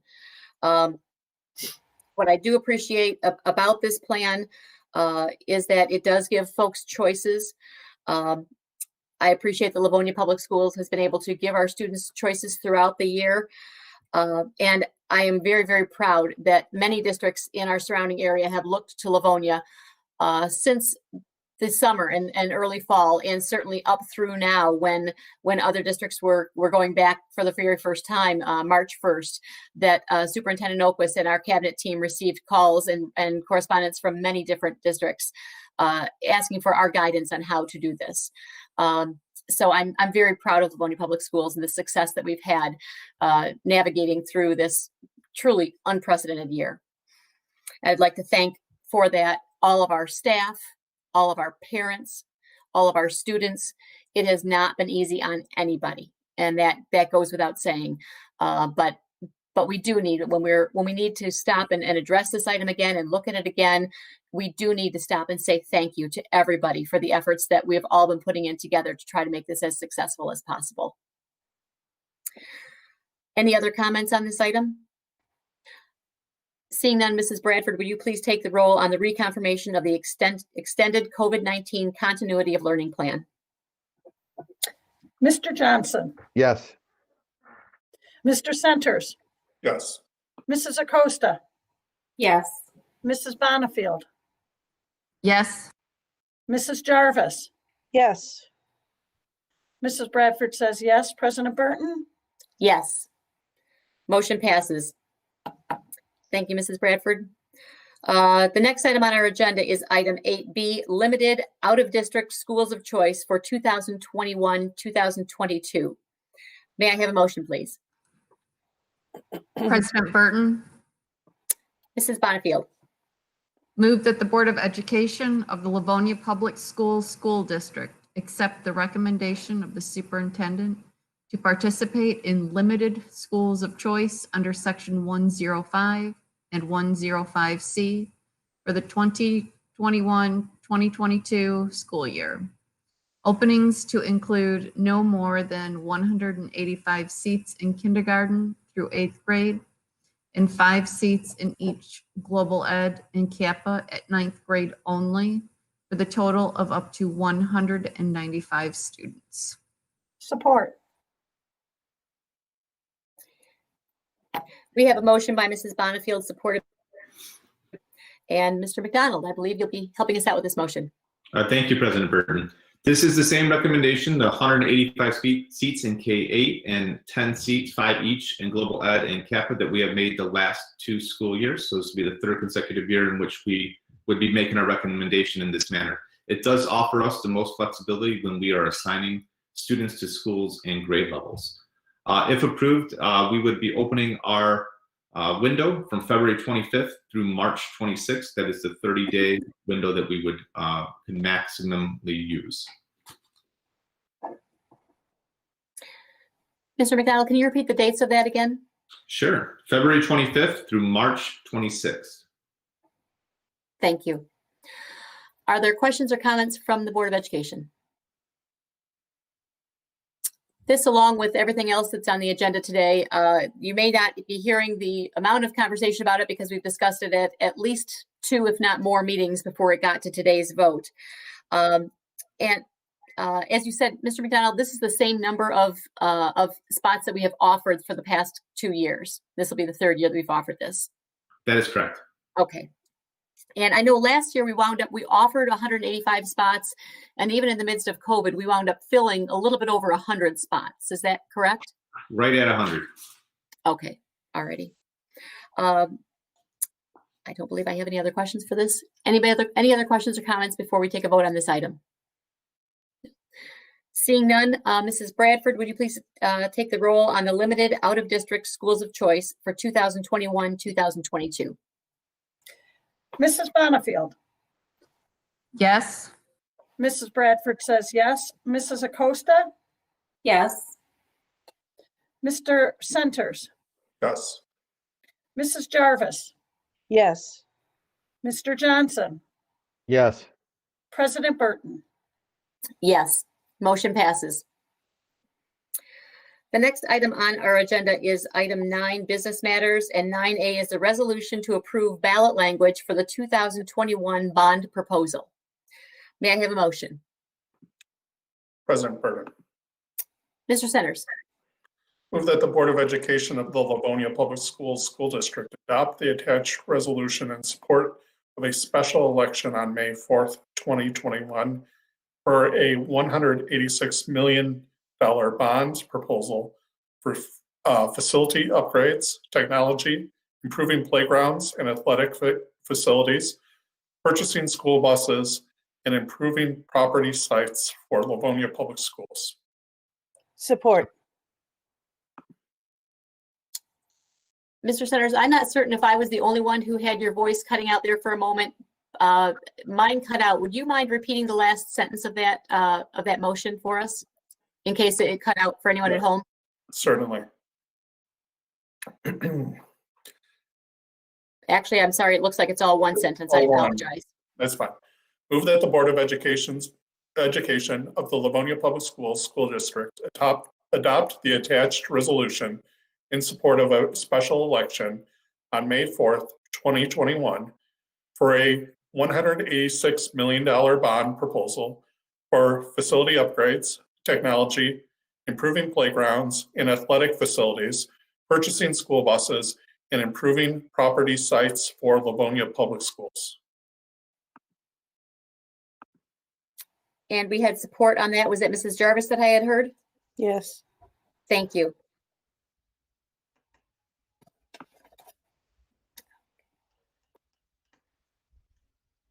And Mrs. Oquist, were you the one who was going to be addressing this item for us? I'm sorry. I will get us started and then I'll turn it over to Mrs. Smith and Mr. Francis, and we will tag team it together as we have for the past several months. Terrific, thank you. We are very excited to be at this point with you this evening. As you know, we have had the opportunity over the past several months to have extended dialogue on this important topic. What we are sharing with you this evening is a very abbreviated presentation. We spent quite a bit of time, not only last week, but the past several months discussing this topic, but especially last week. We had an extended presentation and quite a bit of discussion and dialogue, questions from our Board of Education, and the opportunity to really dig deeply into each aspect of what we're going to share with you this evening. So what our community would see tonight is really just a very high-level summary of information. And we would certainly recommend, because as you know, we keep all of those prior committee meetings available on our website. This would be an excellent meeting to go back and take time to watch that particular portion. So I just wanted to preface what we share with you this evening, because we know this is a very important topic, a very impactful one for our district. And so certainly we wanted to assure our community that we provided much more extensive information over our past meetings. And this evening we'll be sharing a summary of that, but of course, welcome any questions that you may have. Mrs. Smith? Thank you. That I will pull up the presentation. Make sure. Just make sure everybody can see that before I get started. Oh, I'm sorry, I'm not trying to print it.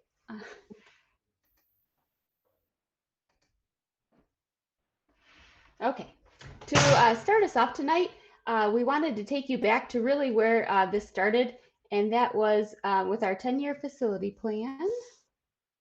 Whoops. And our 10-year facility plan was created before the passage of our 2013 bond, and it continues to be updated 2 times a year. It's something Mr. Francis works with our owner's rep, Plant Marion Cressa, on. And what you see before you is just a summary sheet of the different buildings, but behind each building is a lot of detail broken into items such as paving, roof, ceilings, plumbing systems, doors, flooring, windows, lockers, playgrounds, utilities, heating and electrical, and really the list goes on. But it was through this 10-year facility assessment that we identified the needs that were across the district and what prompted us to go for our bond in 2013. So in 2013, we took a proposal to the community and they did approve a $195 million bond. We're so grateful for their support and all the things that we were able to accomplish through that bond. We were able to do safety and security upgrades, including our secure vestibules, brand new performing arts centers, and at Churchill, a total takedown and redo of their performing arts center, a lot of information technology, facility improvements. We were able to purchase new buses and maintenance equipment, as well as furniture and instructional equipment. And it was back during the creation of that 2013 bond, and when we identified the projects, we recognized that there was going to be some projects that would not fit within the scope of the budget of the 2013 bond, and we knew that we'd have to come back and address those in the future. And in one of our slides, we'll get to that. But that's really what kind of kicked off this item that we're bringing for you for a vote tonight. Again, it started back in 2013 as we were preparing for the 2013 bond. It continued in 2019 when we were looking at going back to the community for a sinking fund. And when we were bringing that proposal, we also recognized that the sinking fund levy wasn't going to be sufficient enough to address all the needs that were recognized in our facility assessment. In 2020, we really started digging into it and had a lot of internal meetings, and we started formal conversations with the board at both study sessions and committee meetings throughout November and December. Those continued on into 2021, where we continued this discussion at the study session this month, as well as the community meeting. And as Ms. Oquist shared, we definitely encourage any community members that might not have had a chance to watch those to go back, in particular to last week's committee meeting, where we do go into a lot of detail of what led up to this request for a 2021 bond. When we look at our 10-year facility assessment, we break it into different categories based on the timing of those projects. The first is the 0 to 3 years, needs that should be addressed in the next 0 to 3, projects for the next 4 to 6 years, and then projects for the next 7 to 10 years. When we look at the projects that we have identified needing to be completed in the next 6 years, and we add in technology, we're looking at an overall need of about $239 million over the next 6 years. And we do bring in roughly $7 million a year through our sinking fund. So thankfully, we can use that to address some of those needs, but that still does leave us with $197 million worth of additional funding that's needed that can't be supported through the sinking fund or through the general fund. And it's with that in mind that we have this really exciting opportunity that I will turn it over to Andrea, and she'll share more with you.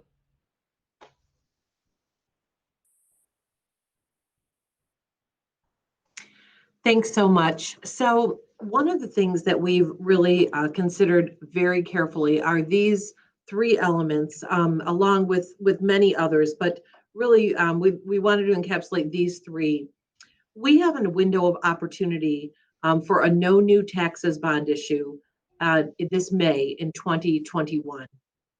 And it has been essential for our Board of Education and our district administration throughout this past year in this pandemic to not only stay laser focused on the needs before us each and every day, again, on the health and well-being of our students and of our staff in meeting their educational, social, emotional, and food and nutrition needs.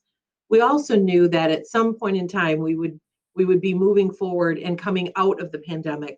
And so we have continuously kept one eye on the future, and certainly always looking forward to looking what our district needs would be, not only tomorrow or next week or next month, but next year and several years from now. Thus the establishment of our 10-year long-term facility plan. That has really served as the foundation from which we have worked as we look at our sinking fund, as well as this request for a new bond issue. We have this window of opportunity for a no new taxes bond issue at this point in time, and it is an opportunity to truly reinvest in our schools, which is a significant opportunity for our entire community.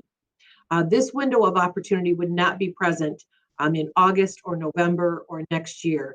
We have an opportunity, as we have debt rolling off, prior bond debt, to take advantage of this window in May to request a 20-year term, $186 million bond issue without any increase in taxes.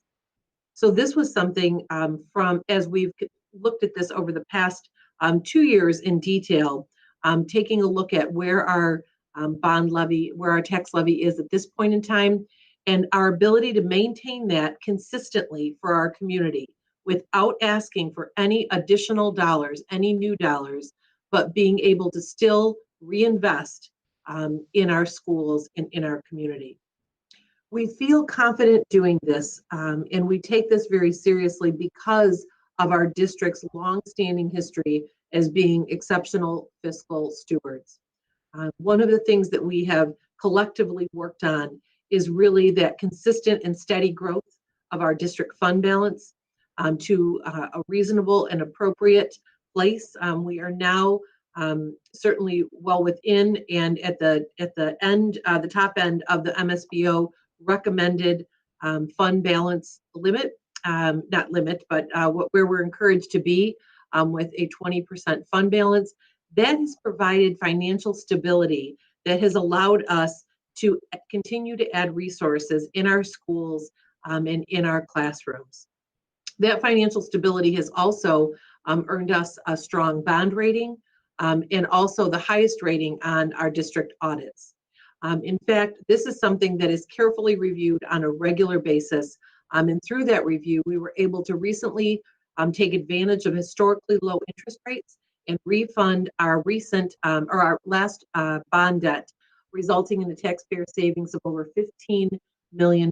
So again, while we would have had an opportunity to look at a no new taxes request that might have exceeded the 20-year term and garnered additional funds for the district, we felt that the recommendation of a 20-year term was really both very reasonable. It met the needs before us, but it also maintained a focus on that strong fiscal stewardship. And finally, we are always continuously reviewing what is happening in our neighboring communities. It is essential that our district remain a destination district for families and for our staff. The recruitment and retention of both students and staff is essential. Livonia is a leader, and we believe in the importance of growth, innovation, and excellence. And so we believe that bringing forth this opportunity to, again, reinvest in our students and in our schools without putting any additional tax burden on our community is truly an opportunity we do not want to see pass by. Therefore, we bring this recommendation to you this evening. I'd like to highlight just some of the projects that would be completed with this bond issue. I'm going to put these into three separate categories. One is really taking a look at addressing the remaining projects from our initial needs assessment that was done prior to the 2013 bond issue. So as you saw in one of the slides that Mrs. Smith shared, we made commitments to our community and we kept those commitments. The Board of Education identified the projects that would be completed. We were able to do that, and indeed we were able to do even more because of that strong fiscal stewardship. We knew going into that we would not be able to do everything on that facility assessment needs list. Some of the highlights of the work that we want to do moving forward is really looking at redesigning and reimagining our media centers, otherwise known as our school libraries, and creating collaborative, interactive learning spaces for our students and for our staff to be able to work together in these important areas in our school that will allow us to really take advantage of that space and the expertise of our media specialists and the ingenuity of our students to really take a look at what a 21st century media center would need to include and how it can support learning for our students. We still have in our schools kitchens original to the schools, 50 to 60 years old, and we really are at the point where we need to go in and do some updates in our kitchens, in our serving lines. It is a really essential necessity at this point. One other aspect that was certainly discussed quite often as we went forward with the 2013 bond, but unfortunately it just was not attainable at the time with regard to both the initial and ongoing costs related to it, is the addition of air conditioning in all of our classrooms, labs, and offices. It may be a surprise to some in our community to know that the majority of our classrooms and our learning spaces are not air conditioned. So we would be looking to enhance the air quality of our HVAC systems in our classrooms, as well as add air conditioning. This will allow us not only to have learning environments which are certainly more conducive for the students and our staff each and every day, but it also gives us flexibility to look at programming to utilize at different times of the year, including the summer months, something we are not able to do at this point in time. Finally, another significant portion of that budgeted allocation for this section are really facility improvements across the board. So many of the things that Mrs. Smith identified in that long-term facility assessment, we have that highlighted for every classroom, every washroom, every hallway, in every roof and doorway in each of our schools. Those facility improvements need to continue, and that is a big portion of the remaining projects we would like to address. The second set really focuses on some long-term facility plan needs, specifically in the areas of technology, athletics, furniture and instructional equipment, continue our replacement cycle of school buses and maintenance equipment, as well as some additional security enhancements for our schools and some additional resources at our elementary playgrounds. The investment I'm going to point out specifically in technology. We certainly had a significant investment in our 2013 bond and also through our most recent our most recent sinking fund. As you know, the useful life of technology turns over much more rapidly than that of a desk or a chair, even a textbook. And so we are seeing the need to begin that replacement cycle of that technology we were able to purchase with our prior bond issue, and also think future forward to what the needs are, both for instructional technology, for students and staff in the classroom, as well as, again, our media centers, our collaborative work areas, and throughout our schools. Finally, we have really enjoyed the initial opportunity to begin thinking innovatively and, again, thinking about the future to explore opportunities to really continue that educational excellence, which is a hallmark of our district, and thinking about the needs of our students both now and in the future. And so one of the areas that we want to continue to support is our STEM pathway of learning.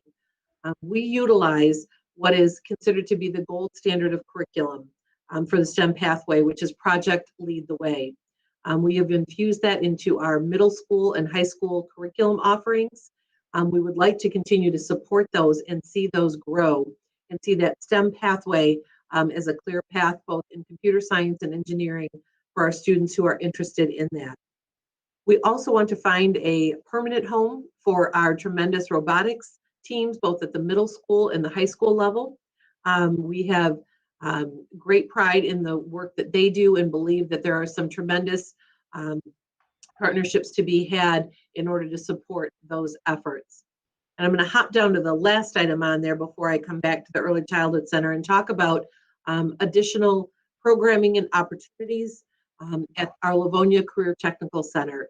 We have award-winning CTE programs that are currently the focus of interest for many hundreds of students across our 3 high schools, as well as accessed by students through cooperative agreements from neighboring high schools. We know that need for having our students be both college and career ready, taking a look at the additional areas of focus that we can support is something we're very much looking forward to doing with this bond issue, should it be supported by our community. And finally, we look to create a state-of-the-art, joyful and welcoming early childhood center so we can continue to begin that partnership early with our community as our students come into both childcare and preschool. We are so proud of the integration of our ECP, Early Childhood Special Education Program, with our general education preschool programs, and the synergy that has been created amongst all of our classrooms in our early childhood programs. We would like to see the opportunity for those offerings continue to grow and to be able to provide for our community all of their early childhood needs. So those are just some of the highlights of the projects, both from our long-term facility needs assessment, as well as an identification of some growing needs that continue to exist within our school community.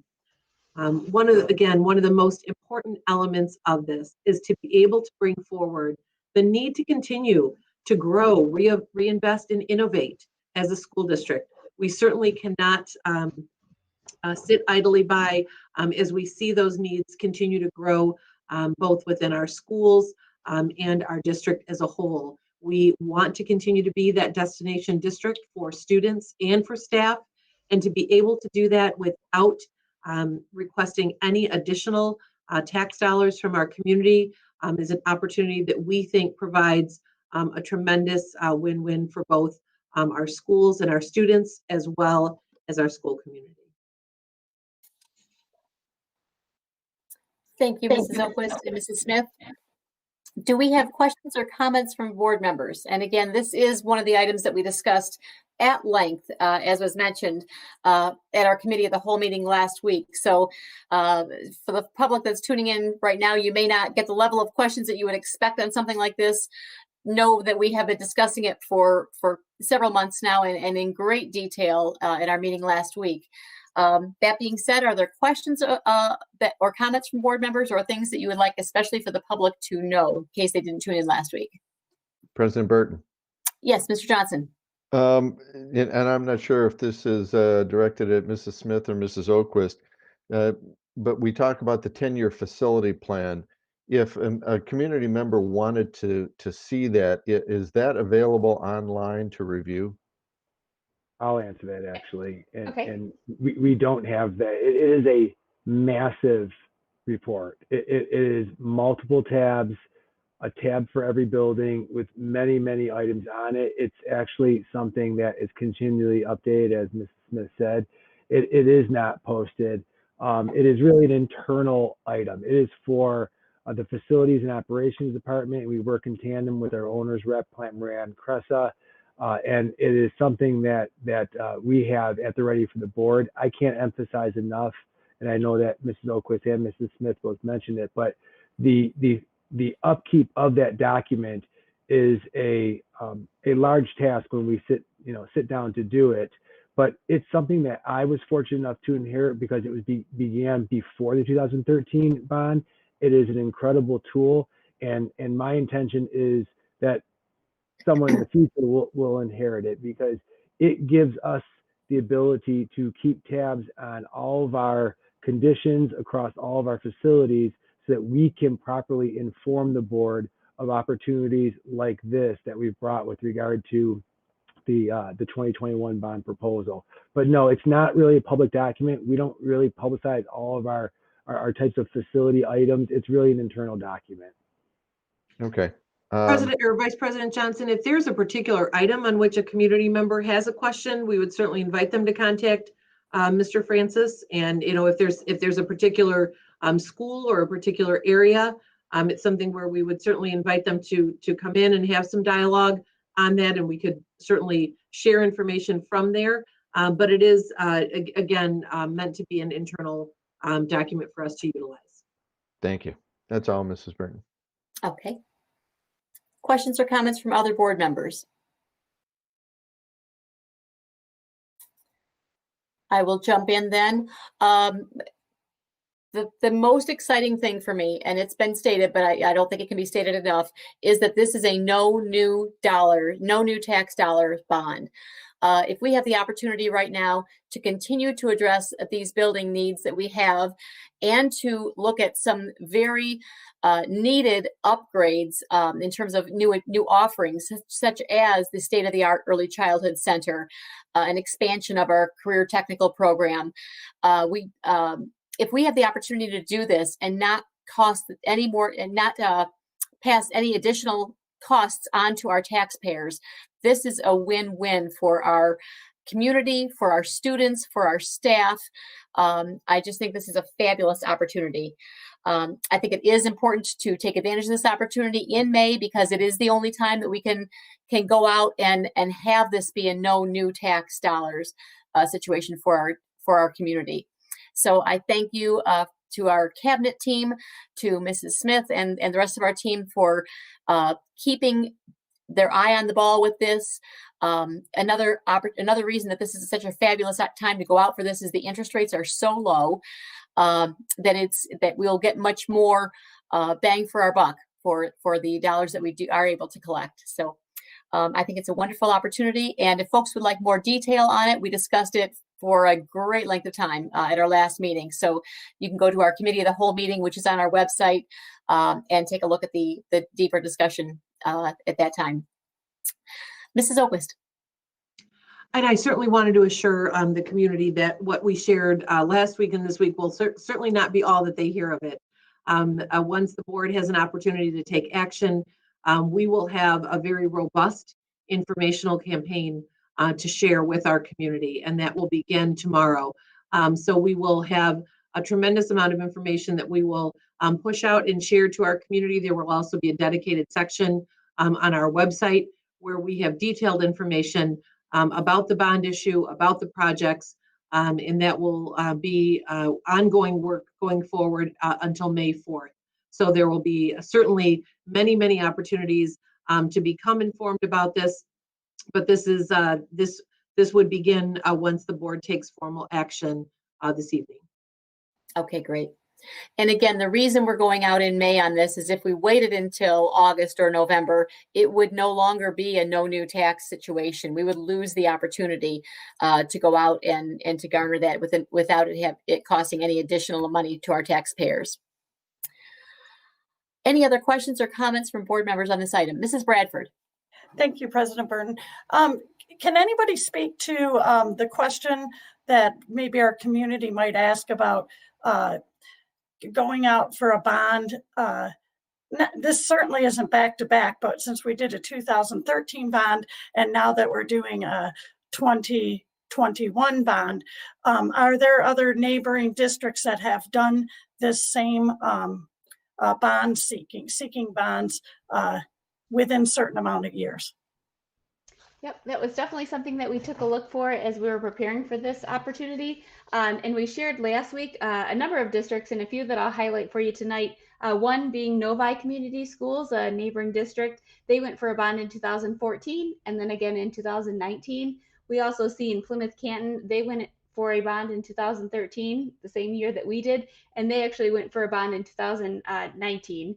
And then I'll point out South Lyon, who went in 2015 and then went out again in 2020. So we're definitely seeing a shift. I think historically, you might have seen a longer gap between bonds, but this is definitely the trend that we see.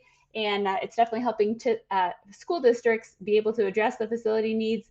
It helps ensure that our general fund dollars, as much of our general fund dollars can stay in the classroom for instructional purposes, and yet we can still, again, have this reinvestment in our facilities that allow us to enhance programs and whatnot. So definitely something that we see a trend when we look at our neighboring districts.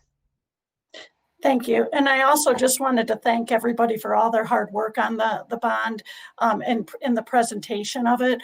I think it's great that one slide shows what we want to finish from the last bond into what we're looking to do to enhance, and then in our future, what we want to do in the future. So it kind of lays it out really well laid out on what we plan to do. And I do feel that our community, our LPS community, has done a great job. In being fiscally responsible in our last bond. So hopefully our community will see the value in this. I think it's a great opportunity for us. I'm fully in support of it, and I look forward to all of the extra new, possibly robotics having a home and some STEM things in the future. So this is a win-win, and I'm hopeful that our community will support it also. Other comments from board members? One thing that we learned when we went out for the 2013 bond was we went to our community and asked a lot of questions about what do you need before you would consider something along this line. And we heard one resounding message, which is our community is asking, what do we need? Why do we need it? And how much is it going to cost? So we are fully prepared with this, with an informational campaign about what's needed, which we're not asking for chandeliers or crazy things, but we're asking to continue to maintain our buildings, continue to reinvest in the improvements that we started in 2013, and add some things that we know that our students and our communities need, such as the Early Childhood Center and expanded Career Technical Center offerings. But what do we need? Why do we need it? And how much is it going to cost? And if it's going to cost $0 additional dollars over what we've been paying before, again, I think it's a real win for our community. Any other questions or comments on this item? Seeing none, Mrs. Bradford, would you please take the roll on the resolution to approve ballot language for the 2021 bond proposal? Sure. Mr. Centers? Yes. Mrs. Jarvis, Yes. Mrs. Acosta, Yes. Mrs. Bonifield, Yes. Mr. Johnson. Yes. Mrs. Bradford says yes. President Burton? Yes, the motion passes. The next item that we have is item 10, hearing from board members. And we have item A, which is resolution to allow LPS school board to meet in person.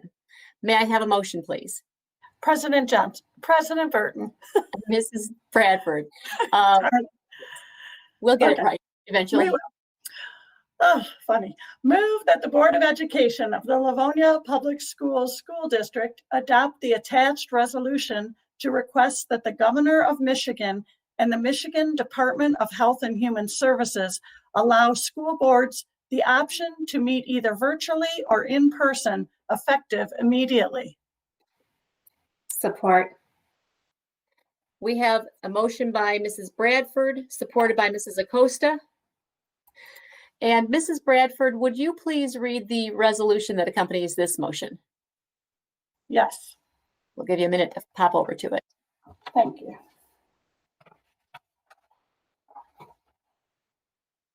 Resolution to permit school boards to meet in person.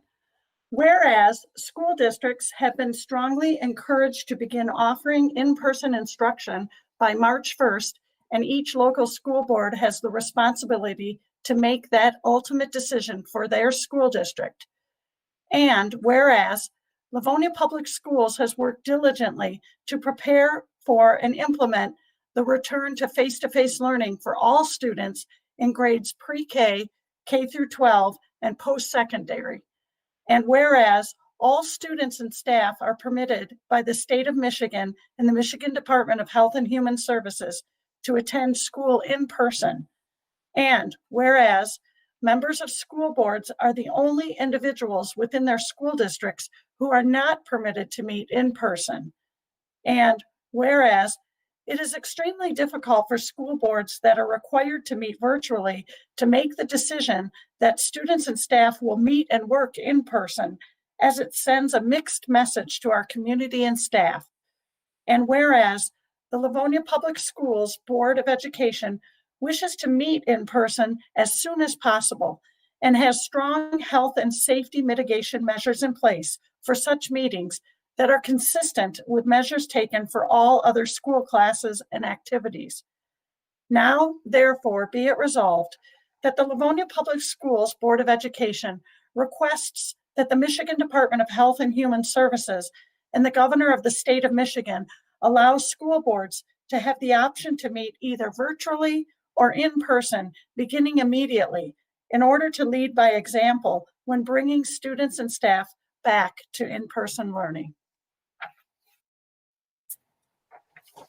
Thank you, Mrs. Bradford. The resolution summarizes the situation that our Board of Education and every Board of Education in the state of Michigan finds themselves at this time. We have been encouraged to make the decision to make sure that our students and staff have the opportunity to meet in person for in-person learning by March 1st, and school boards are required to make that ultimate decision as to whether or not that will happen, with a strong encouragement from the governor in the state of Michigan to make that happen. At the same time, the school board is the only entity within a school district, the 7 individuals on the board, that's the only entity that are not legally allowed to meet in person. This is, I believe it's an oversight. I'd like to believe it's an oversight, and I'm going to give folks the benefit of the doubt that we just fall under the group of other public meetings. But it makes it very difficult for the board to make the decision to have everyone else be working in person and learning in person, or at least having that opportunity, if we don't also have the opportunity to lead by example. The Livonia Public Schools Board of Education is very desirous to be meeting in person. We would be in person tonight if we were legally allowed to do so. However, we are also serious about following the law. Therefore, we are asking the Department of Health and Human Services to afford the 7 school board members the same privilege that we are affording our 14,000 students and our 2,000 staff members, which is to have the opportunity, if that's what they chose, to meet in person. We are supportive of other school districts that may wish to continue meeting virtually. That's perfectly fine. We are just asking to have for the Michigan Department of Health and Human Services and the governor of the state of Michigan to permit school boards, if they so choose, to meet in person. Are there questions or comments from other school board members on this issue? President Burton. Mr. Johnson. I just wanted to thank you for taking the initiative to bring this about. I think it's extremely important, as you said, that if we're voting or bringing our students back face to face, it's inconsistent that 7 board members who can socially distance in a boardroom cannot meet. So again, I appreciate and thank you for your efforts in this regard. Thank you. I appreciate that. Any other questions or comments on this issue?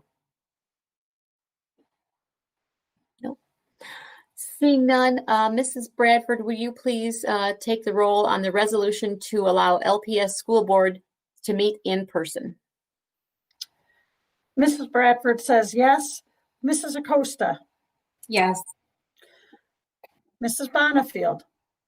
Yes. Mr. Centers. Yes. Mrs. Jarvis. Yes. Mr. Johnson. Yes. President Burton. Yes. The motion carries. We will see that that motion is sent to the Michigan Department of Health and Human Services, to Governor Whitmer's office, and it has also been requested by the Michigan Association of School Boards that we send this to them, because they have had other districts requesting sample language to do the same, and they've asked our permission to do that. This is a document by all of us. Do we have agreement amongst our board to go ahead and send it to MASB also? I'm seeing lots of heads nodding, okay, and it is a public document at this point. So, okay, we will make sure that that gets done. Thank you. The next item on our agenda is item 10B, approval for board members to take MASB classes. May I have a motion, please? President Burton. Mrs. Acosta.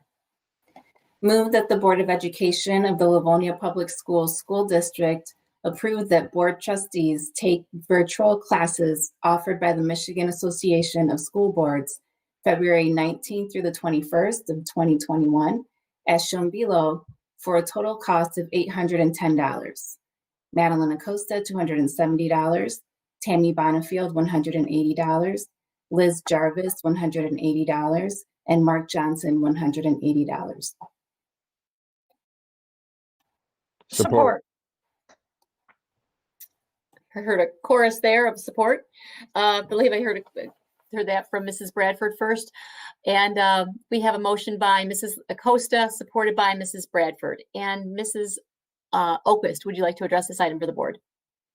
Thank you so much, President Burton.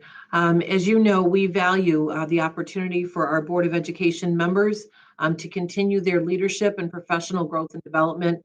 We have benefited greatly from having a Board of Education that is highly trained and has had extensive opportunities to learn and grow both through the Michigan Association of School Boards, their courses, as well as the opportunity to meet with other representatives from districts across our state to be able to share documents such as those you just referenced, as well as discuss current laws and legislation that guide our direction.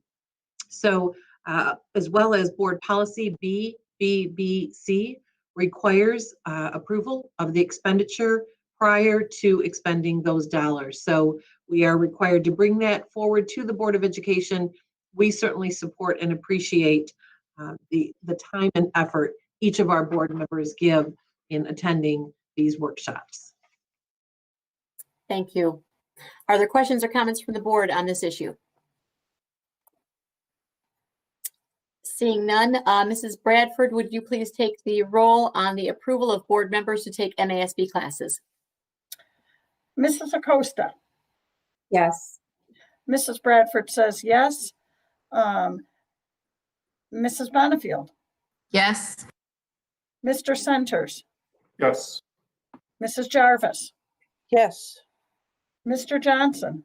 Yes. President Burton. Yes. Motion passes. The last item on our agenda this evening is item 10C, hearing from board members. At this time, I'd like to open it up to any board members who have anything that they would like to share with our board, cabinet, or our community. Anybody? Alrighty. I would like to just take a moment again to welcome Madeline Acosta to our board as our newest board member, to thank all of our colleagues for their service. Again, thank Mr. Johnson for your service for the last 3 years as president, especially this last year when you spent an enormous amount of time on behalf of the Board of Education, and it is very appreciated. I'd like to thank our entire LPS community, our students who have reached out to the board on several occasions with their concerns, both to be in person, and to be virtual. Our parents who've done the same, our staff members. Getting through this pandemic has not been easy on anybody in any industry or any type of work that they're in. And certainly education has been hit hard in terms of the difficulty of finding a good way to educate students through this craziness. I would like to just extend my sincere thanks to everyone involved, all of our staff members, our students, our parents, for their flexibility. I'd like to thank our administrative team for their leadership. There have been many, many weekends when I know our administrators have worked throughout the weekend trying to make certain that we are ready for the next thing that's hitting us Monday morning, or that hit Friday right before everyone walked out the door.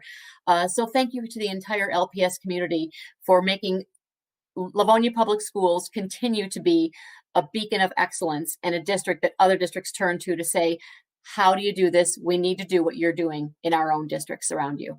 So thank you very much to everyone for getting through this pandemic together. The light is at the end of the tunnel. Just hang in there a little while longer. Thank you, folks. Anybody else have anything to add this evening? No. Seeing none, we are adjourned. Have a nice evening, folks, and thank you for those of you who are tuned in.